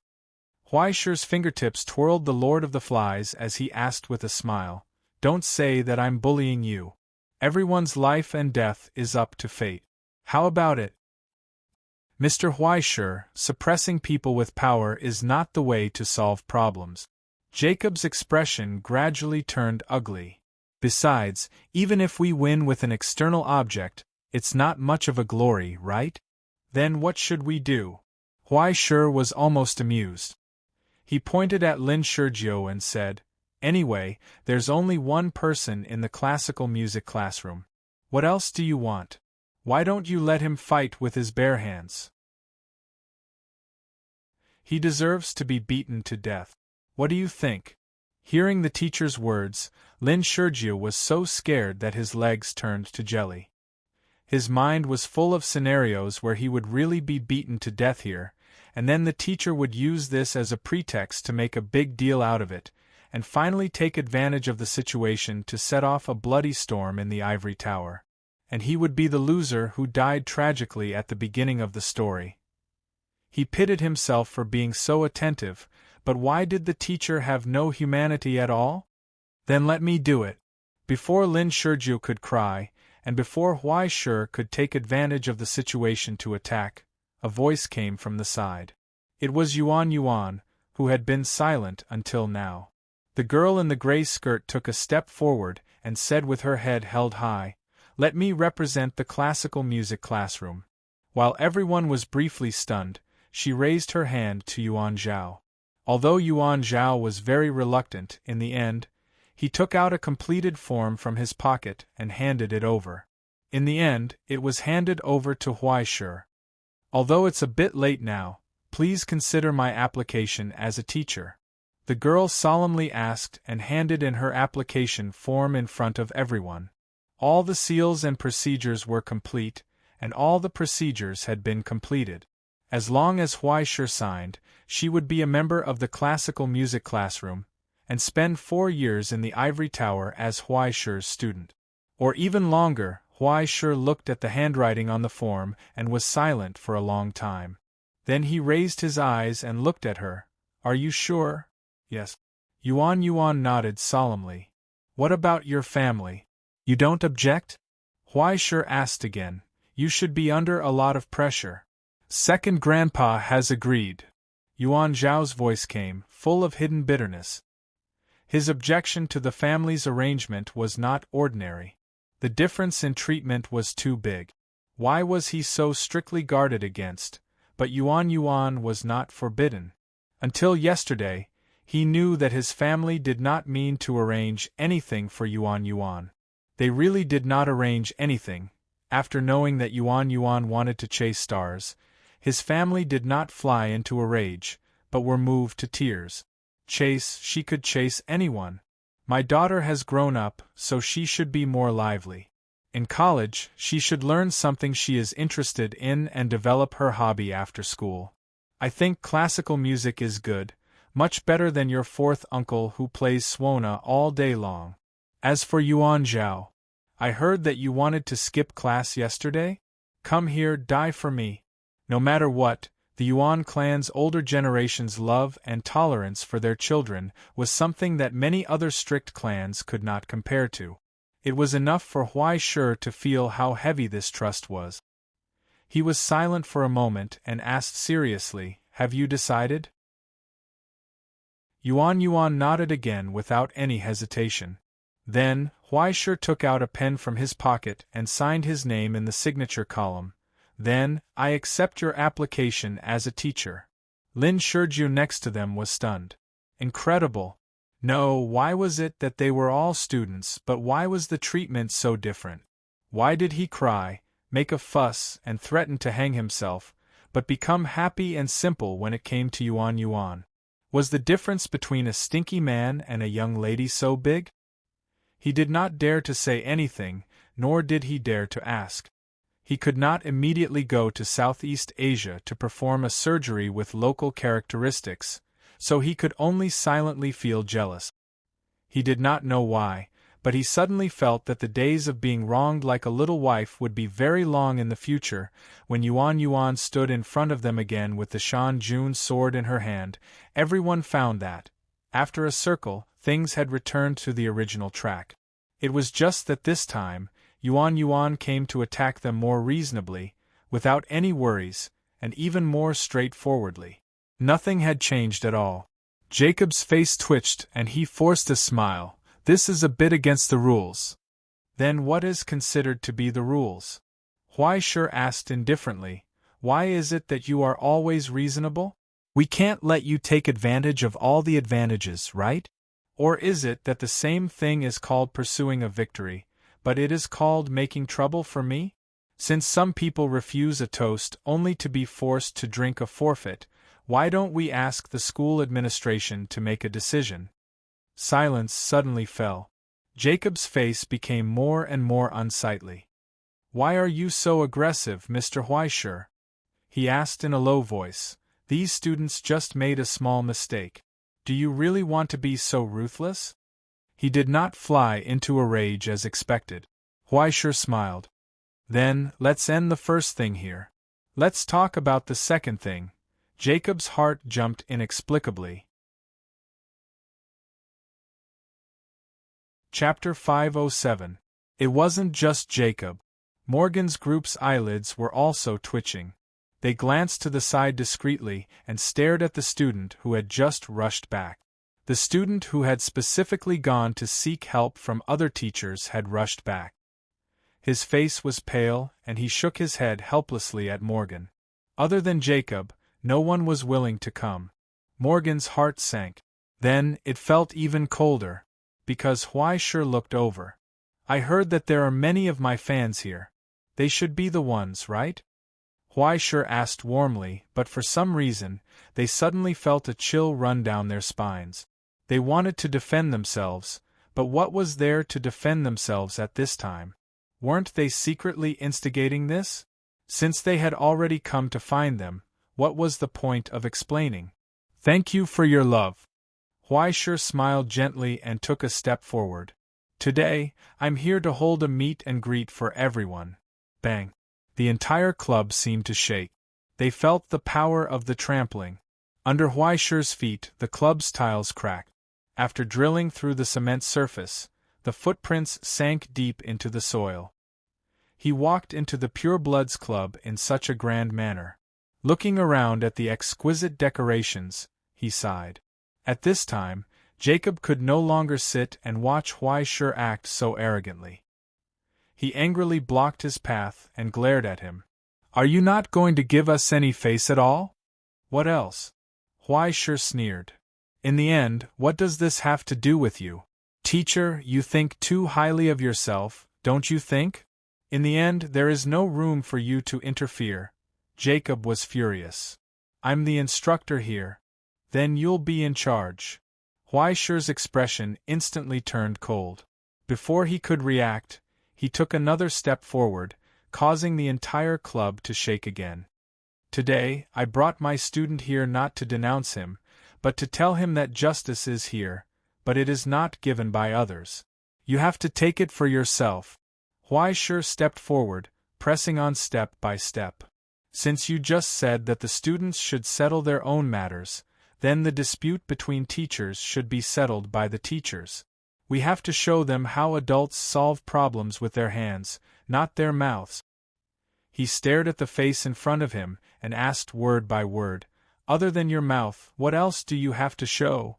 Jacob's face alternated between green and white. He subconsciously looked to his left and right, but he didn't see any of his colleagues coming over. At this point, how could he not understand what was going on? Perhaps He was the only one who came here today, however, after being forced to this point by Huaishur. How could he find a way out? All right, solve the problem, right? His face was ashen as he gritted his teeth. Then, as you wish. The entire club suddenly shook slightly again, and right in the center of the hall, a pure white field and space had unfolded. Countless blocks of color flipped and disappeared, finally converging into a green-gray slate, empty and quiet. In the ivory tower, that represented the so-called classroom. A virtual classroom. The authority granted to the teachers by the Teaching and Research Office temporarily opened up a virtual space that existed in reality for teaching. It was very similar to the simulation in the Book of Destiny, but it was not as flexible as the simulation in the Book of Destiny. Because of its safety, it was used in most dangerous classes and teaching to avoid some tragic injuries that even the school doctor's office could not save. In this framework created by the Creator, all those who entered would be temporarily transformed into a recording life form for simulation, so naturally, there was no need to worry about their lives. However, because the application process was too cumbersome, and there was really no use for it in the classical music appreciation class, even though Huaishur had the authority, he was too lazy to activate and register it. This was his first time experiencing it, and it was very novel. He was like a bumpkin. What are you waiting for, Mr. Huaishur? Jacob pulled out 2 daggers from his waist and said coldly, "Let me see if you are as magical as that idiot Sasaki bragged." Calm down. Huaishur stood at the edge of the virtual classroom, but waved behind him, motioning the 2 students to come forward.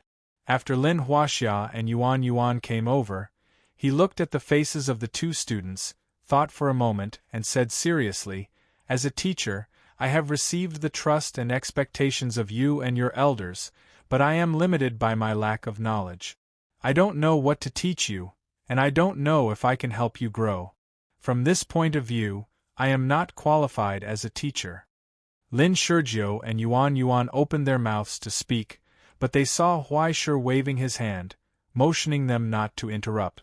Then, Huaishur continued, "Next, it will be my first class for all of you. I hope that all of you will listen carefully. It would be great if you can learn something from it. If you can't learn it, don't worry, I can teach you again, okay?" Lin Shurjiu seemed to feel something and quickly nodded. Yuan Yuan still looked dignified and calm, and she just nodded seriously. They were all good students. Huaishur smiled and patted their heads. Then, she took the Mountain Lord Greatsword from Yuan Yuan's hand and said, "Let me borrow this for a while." Sensing the touch of others, the white tiger in the sword opened its eyes and roared angrily. But with a shake of Huaishur's wrist, the sword made a tame sound and became gentle like a kitten. After easily subduing Shan Jun, Huaishur placed the heavy sword on her shoulder and glanced at them one last time. Then, she turned around and walked into the empty classroom with a smile on her face. As he stepped in, his aura did not rise, and it even began to weaken rapidly. The originally vigorous origin form disappeared without a trace, and young Arbiter Ming's strange sacred mark did not appear at all. Under Huaishur's control, he was rapidly retreating. If it weren't for the calm smile on his face, the others would have thought that something had gone wrong, or that they had stepped into a trap. In just a few seconds, Huaishur fell from a level 3 sublimator to a blank board. Without the help of the sacred mark, he was at most a novice sublimator who had gone through the second growth period. Facing Jacob's gloomy expression, Huaishur propped herself up with her sword and stretched her body. She stretched her neck and waist as if she was warming up to avoid cramps from the strenuous exercise that would follow. As an idol, I'm ashamed to say that I don't know how to sing, dance, or rap. Huaishur calmly held the sword hilt, tilted his head and smiled at the students outside the field. So, for today's meeting, I'll show you a traditional performance. At that moment, Jacob finally couldn't stand Huaishur's humiliation anymore. He roared in anger, and the boiling origin form gathered in his eyes, bursting with a burst of green light. His whole body became illusory and ethereal, as if he would collapse in the air in an instant, but his face appeared to have the ferocious outline of a wolf. The soul of the sacred spirit awakened in his body, catalyzing the body, making his appearance gradually closer to the legendary coyote, the messenger of the Lord of all spirits. And he was already like smoke, instantly dissipating on the spot. In an instant, as the smoke suddenly closed, half of his body emerged from the void in front of Huaishur, and the dagger covered in frost in his hand stabbed towards Huaishur's neck. Huaishur still stood in the same place, motionless, as if he was still smiling at the audience outside the field. Next, I'll show you the best move of Jinling's Guillotine King. At this critical moment, the Mountain Lord broadsword in his hand suddenly flipped over.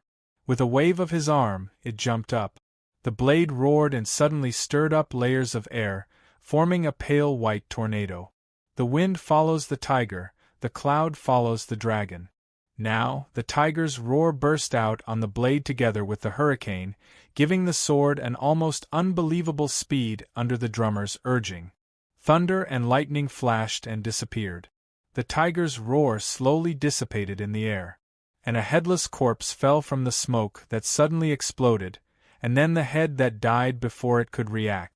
In the dead silence, only blood splashed in all directions, but under the hurricane urged by the blade, not a single drop fell on Huaishur's body.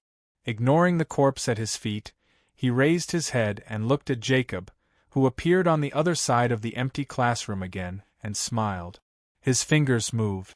He said, again. Jacob was stunned, and before he could wake up from the moment of death, he saw Huaishur had appeared in front of him. Then, the high-pitched sound of the tiles being stepped on rang out, against that pair of cold eyes filled with mockery. It seemed to be saying, "If you don't come over, then I'll go over." Before he could react, the Mountain King roared again, and blood spurted out. Still decapitation. In the late scream, Huaishur calmly turned around and looked at the students on the sidelines. "Did you see it clearly?" The students in Forest Hut blankly shook their heads. Yuan seemed to be confused. She frowned and then shook her head. "I didn't see the posture of the arm clearly." "Don't look at the hand first, look at the foot," Huaishur reminded her. "I'll show you again, this time I'll slow down. Pay attention to the rhythm. Between the second and third beat, after the 32nd note, there's actually a 64th note." In the teacher's smile, Yuan was stunned for a moment. She nodded hard and opened her eyes wide. Witnessing, this was the beginning of a nightmare.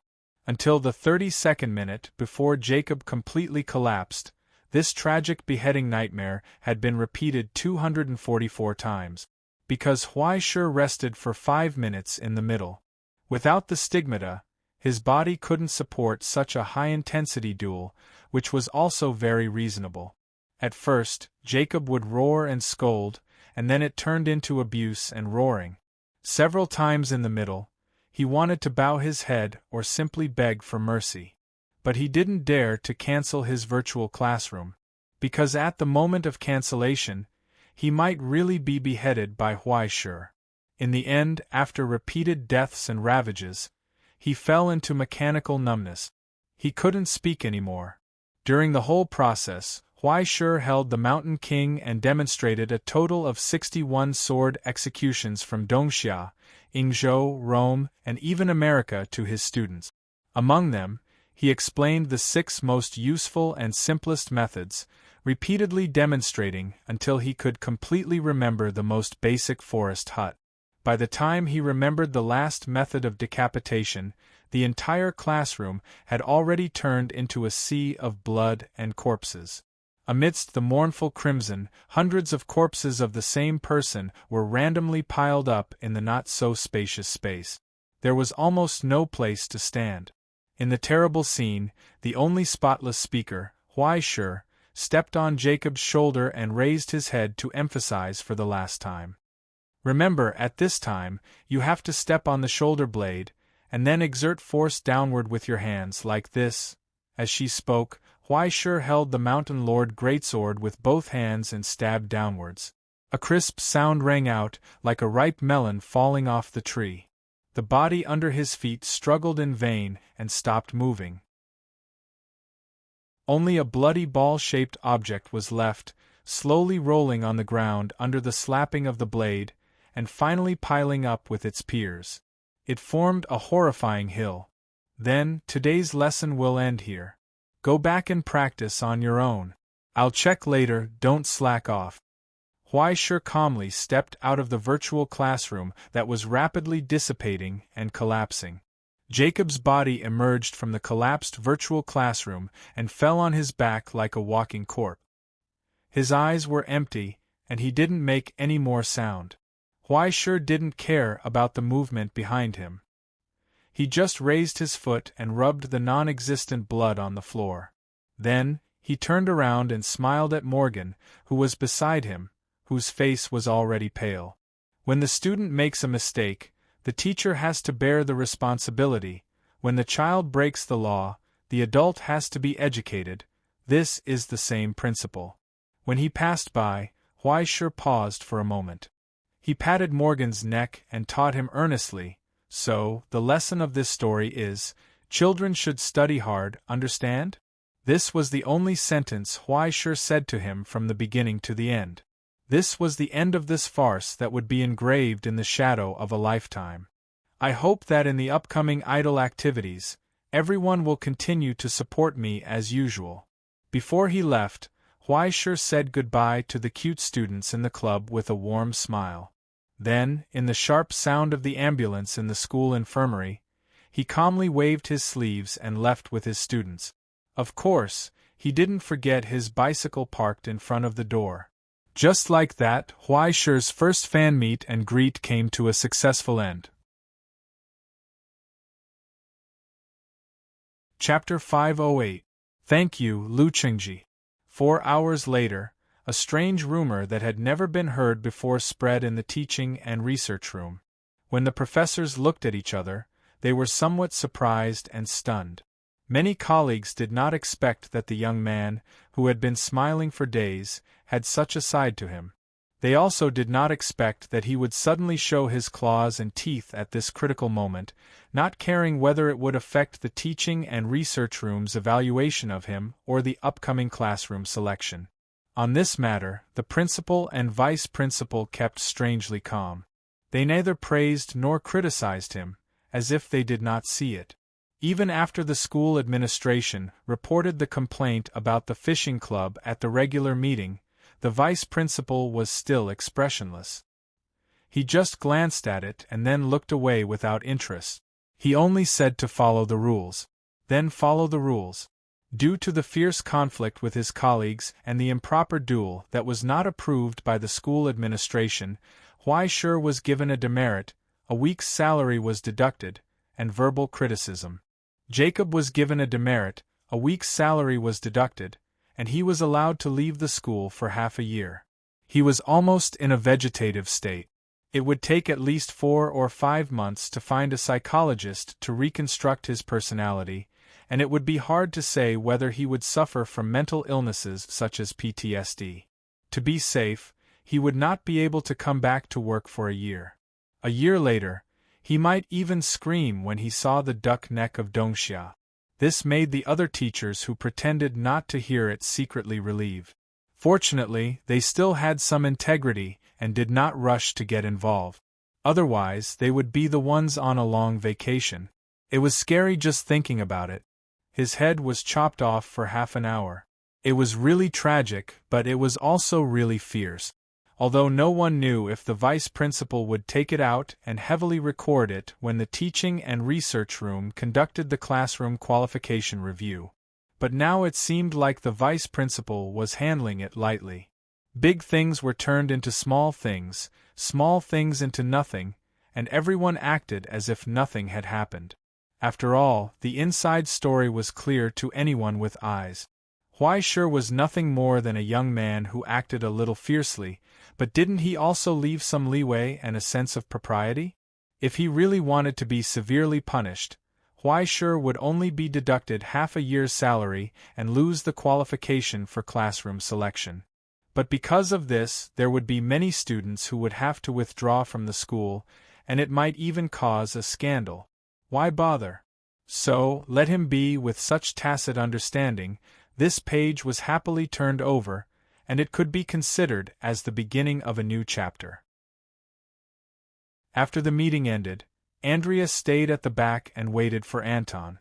"I thought you would fly into a rage today," the female professor asked with a faint smile. "Don't you care that Huai brought his old habits to the ivory tower?" "What nonsense are you talking about, Andrea? In the Russian Federation, even in school, if a real man encounters such slander, he will stand up and play the roulette game." Professor Anton glanced at his colleague in confusion. Besides, isn't he doing well? From the beginning to the end, he didn't rely on violence to do anything to the student. Instead, he beautifully taught the young people a profound lesson, didn't he? Then, Andrea remembered that this old man was from the Russian Federation. He was full of martial arts ethics. In the university, when everyone had nothing to do, fighting bare-chested in the snow could only be regarded as a fitness exercise. Why would he pay attention to this kind of small quarrel? But then again, for this old man, what kind of tragic result was considered violence? Don't get the point wrong, Andrea. Anton took a sip of the teddy bear coffee given to him by his granddaughter and shook his head. No matter how big the necessary violence is, it will never be too much, and unnecessary violence, no matter how small it is, should not be tolerated. If everything is solved by violence, everything will be messed up. But if there was no need for violence, then order would be non-existent. Although beheading someone for half an hour is a bit too much, but how can an old man like me, who can't even walk in the winter, compare to the spirit of the young people? Okay, no matter what you say, you are right. The female professor finally understood the cunning of this old man. She had never been able to outtalk him. That means I have a reason. Professor Anton smiled happily.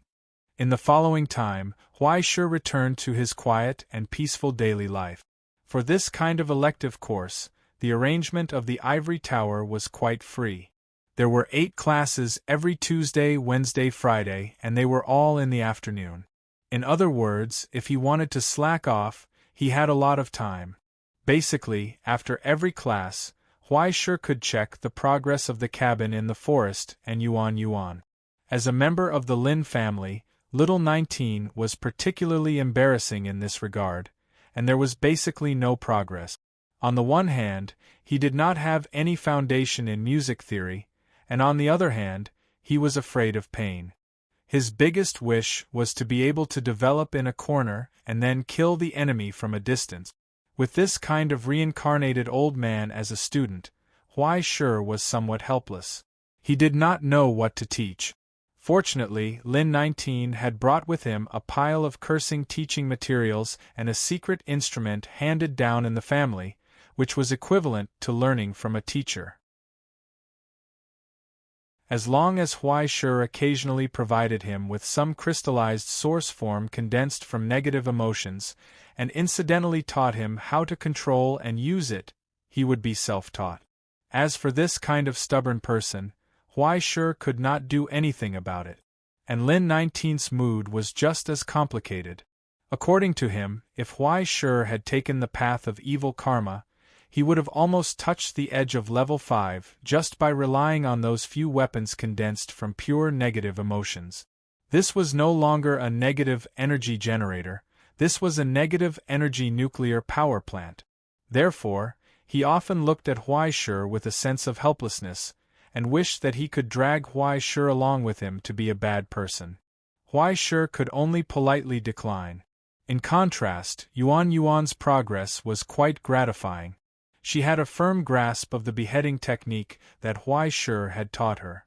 The price was that Yuan Zhao's neck was often swollen these 2 days, and she occasionally had to wear a brace.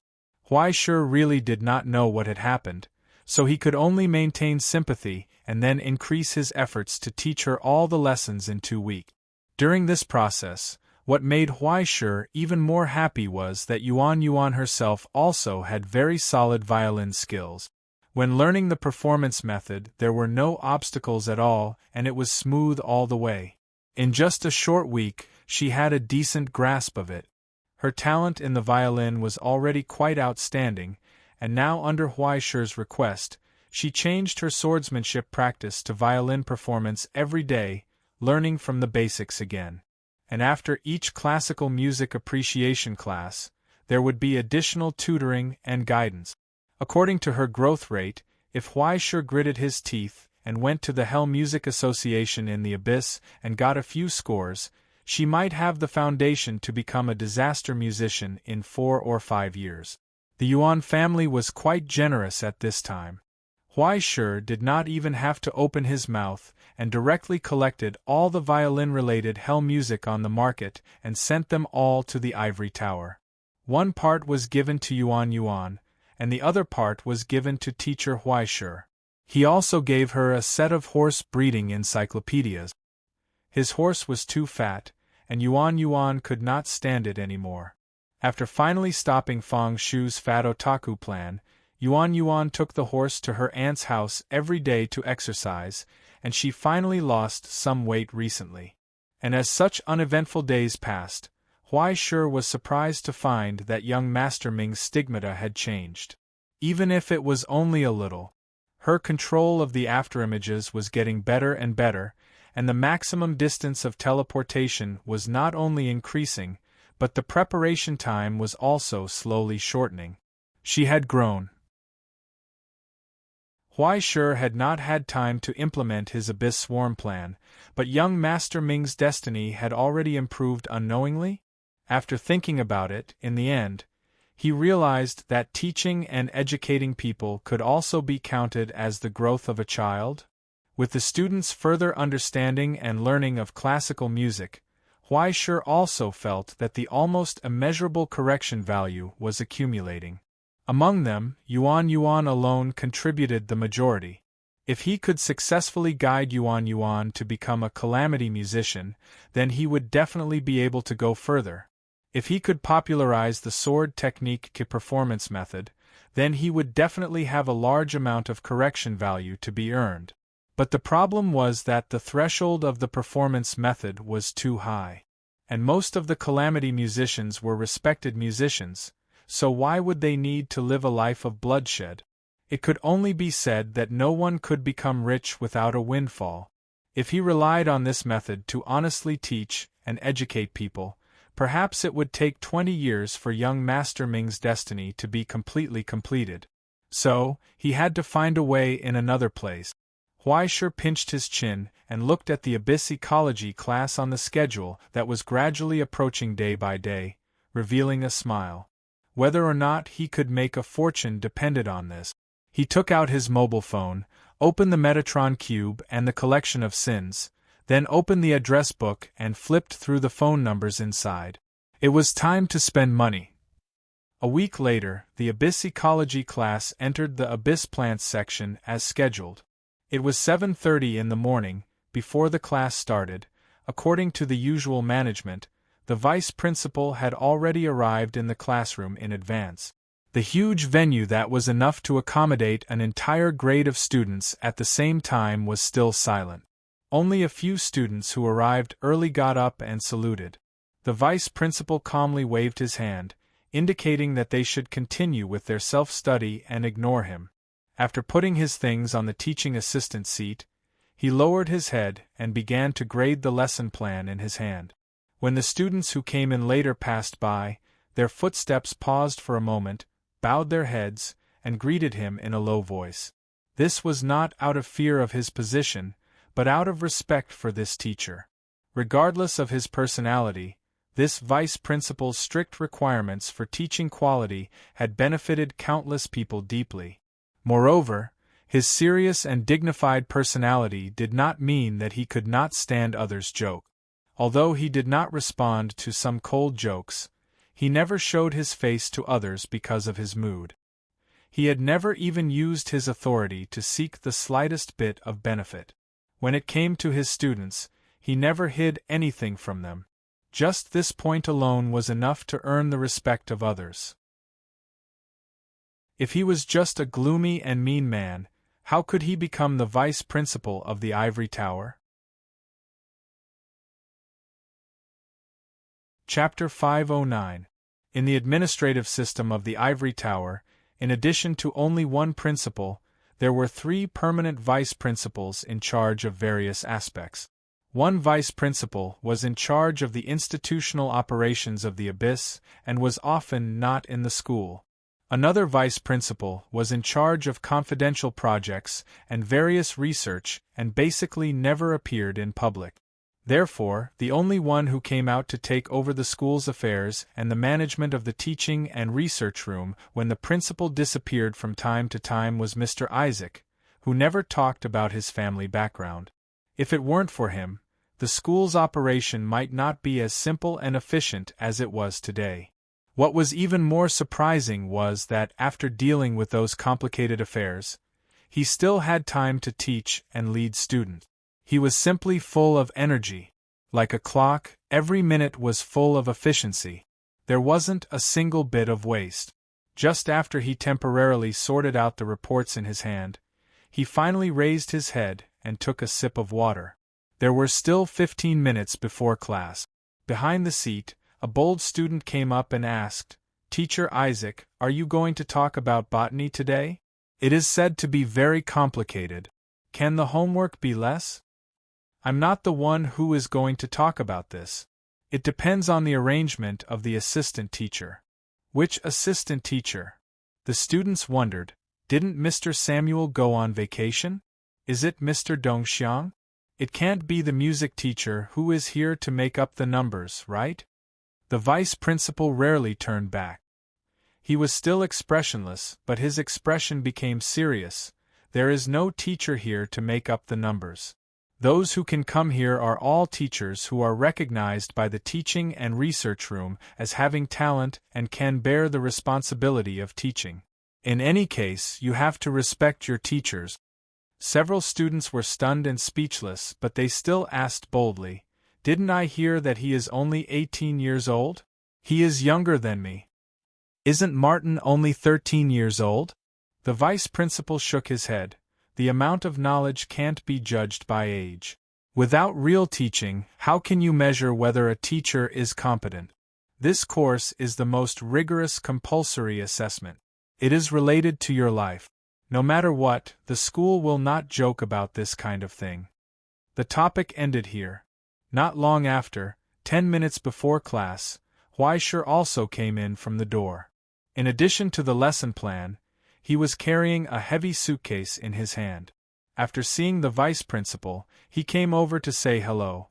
The vice principal was still indifferent. He raised his head and asked, "How are the preparations? After you revised it last time, I went back and revised it again." Part of the focus was placed at the front and some content was added. Huaisher handed the lesson plan over.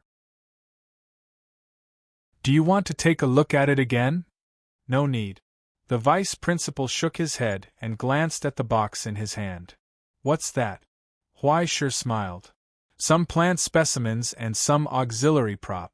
After all, there are many growth details that cannot be shown in the simulation of the virtual classroom." The vice principal nodded and didn't ask any more questions. He just looked at Huaisher in front of him. Although he seemed a little unhappy, he didn't say anything in the end. In the end, he pointed to the podium. "Class is about to start, Teacher Huaisher," he said. "That place belongs to you now." Huaisher nodded. Before he left, he asked, "Mr. Isaac, do you have any experience that you can teach me? Do your best, but don't make a fool of yourself and don't fail your duty," the cold man said calmly. The cold man calmly told him, "I hope you can successfully finish this class today, but I also hope you know that I will not tolerate any mistakes in class." "I understand." Huaisher smiled calmly. "Then I'll try not to give you a chance to be angry." After that, he picked up his suitcase, textbook, and lesson plan and walked to the podium. The moment Huaisher came to the podium, the originally quiet and noisy classroom suddenly became silent. All the new students in the first grade were now gathered in the huge lecture hall. They silently looked at the unfamiliar teacher in front of them, their eyes full of scrutiny and expectation. They were looking forward to him making a fool of himself or to him smoothly finish the class. After waving to the students in the classical music classroom, Huai Shi put down the suitcase, put the textbook and lesson plan on the table, and smiled at the students. "Hello everyone, I'm Huai Shi, the assistant lecturer for the next botany class. But this has nothing to do with who I am, so you don't need to care. Let's start the class simply and straightforwardly. Have you guys prepared for the lesson?" After receiving the response of most people, Huai Shi nodded and opened the textbook. Teacher Isaac has already talked about the characteristics of most of the ecological systems in the abyss, so I won't go into detail here. Next, I will choose a few typical plants that are often seen in the abyss and focus on them. Please turn to page 64 of the textbook. He opened the suitcase next to him, took out a flower pot from it and put it on the table. He sprinkled a seed in it and picked up the kettle to spray some blood. Just as the students were dumbfounded, a lush mimicry vine instantly grew along the frame and spontaneously preyed on the mosquitoes flying in the air. The botany class of the abyss began in this way. What surprised many people was that Huai Shi didn't try to do anything. Instead, he explained the ecology, preferences, and associated environment of plants according to the curriculum.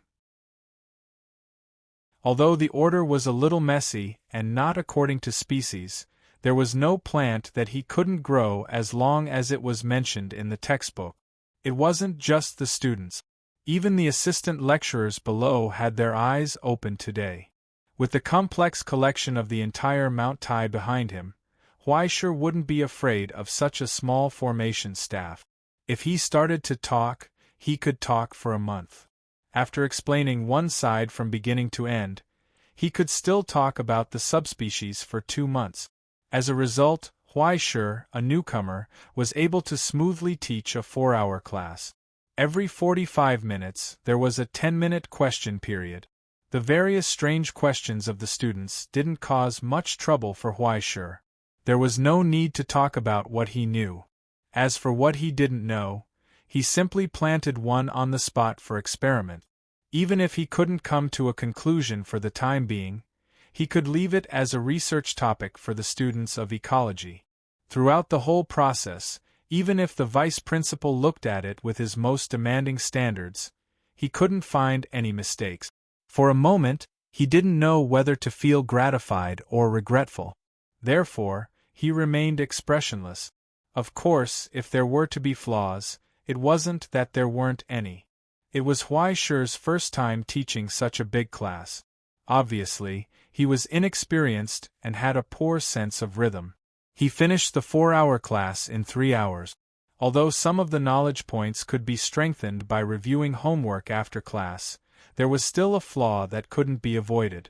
He had to be reminded to pay attention in the future. After turning the last page of the lesson plan, Huai Shi raised his head and looked at the hands of the clock. It was exactly 11 o'clock. "There's still an hour left," he sighed softly, closed the textbook, and put it aside. "I originally said that I would stay for 40 minutes. I didn't expect that I would still be inexperienced in teaching such a big class for the first time." Facing the blank gazes of the students, he took 2 sips of water. After moistening his throat, he showed a happy smile. "To be honest, the reason why I arranged it this way was because of my selfishness. It's coming, it's really coming." At the back of the lecture hall, Lin Shiju raised his eyes and sighed. According to his understanding of his teacher, how could he be honest and follow the prescribed order on this kind of thing? He would definitely find a way to stir up some trouble. Why would he follow the prescribed order and become a machine for studying? At the assistant's seat, the vice principal suddenly frowned. But he wasn't in a hurry to interrupt. After his lips moved, he pursed them again. It was just that his gaze became more and more harsh. He stared at the young man on the podium. He heard the calm voice from above. In the Ivory Tower, the reason why the course of abyss ecology is so important is that I hope it can be of help to everyone when they are engaged in the exploration of the abyss in the future. No matter how bad it is, at least you won't die in vain in hell. Since Mr. Isaac trusts me so much and let me be the main lecturer of this section of botany, then I won't hide anything. I hope that the following things will be of some help to everyone in the future. He paused for a moment, looked up and asked, "By the way, when I was teaching just now, you should have taken notes, right? I hope you still have an impression of the order of my lecture just now." With that, Huaishe reached out, took out an induction cooker from his box, and put it on the table. There was dead silence. A row of question marks appeared in the minds of the vice principal, the assistant lecturers, and the students below the podium. "What the F***ck are you doing?" Then, there was a pot, and then a portable oven, a set of kitchen utensils, a set of seasonings, a set of common alchemy tools, and 2 buckets of clean mineral water. As everyone knows, there are a total of 3 types of abyss plants. On the podium, Huaishe said in a loud voice, "These include edible, inedible, and edible after some processing." In a sea of question marks that were about to turn upside down, everyone widened their eyes in shock. They only saw Huaishe calmly and skillfully heating up the oil in the pot, picked up a knife, and chopped on the chopping board. Those that can be eaten directly have already been mentioned in the book. Those that can't be eaten but can be secretly fed to the enemy to eat will also be mentioned in the alchemy class. Next, I will mainly talk about those that can be eaten after some processing when necessary. Those are the ones that I specifically mentioned in the last part of the class just now. Huaishe grinned and revealed a smile. Among the plants that are commonly seen and easy to find in the abyss, there are a total of 41 types of food that can be safely eaten after processing. There are a total of 12 botany classes. I will try to finish teaching these things before the end of the botany class. Later, I will send you the detailed recipe and processing methods by email. You don't have to use your mobile phone to take pictures. Pay attention to the position of the knife and the method of removing the poison. Look carefully, learn well. Although as a teacher, although I don't want anything to happen to my students, if there really comes a day when death is unavoidable, I can at least guarantee that you will not starve to death. With that, the kitchen knife chopped down and cut off the tumor-like thing that resembled a human face on the vine. After skillfully removing the fascia that resembled flesh and blood, a palm-sized leaf fell into the boiling oil, letting out a pleasant scream and moan. Under the light of the fire, Huaishe's smile gradually turned sinister. Wisps of fragrance quickly spread as the spatula stirred the pot. In the front row, there was the sound of saliva swallowing. In shock, the students looked at each other, and then could not help but take a deep breath. They saw hesitation in each other's eyes. Although the appearance was a little unsightly, it was actually quite fragrant. Should we eat some? Just like that, with the combination of a deep understanding of the abyss plant ecology, the survival wisdom of the archaeological team, and the profound skills of the infernal cooking demon, the first abyss cuisine classroom of the Ivory Tower was officially launched. You're tuning in to the Phoenix Knights YouTube channel. Don't forget to subscribe and join us on this journey to catch the most captivating stories.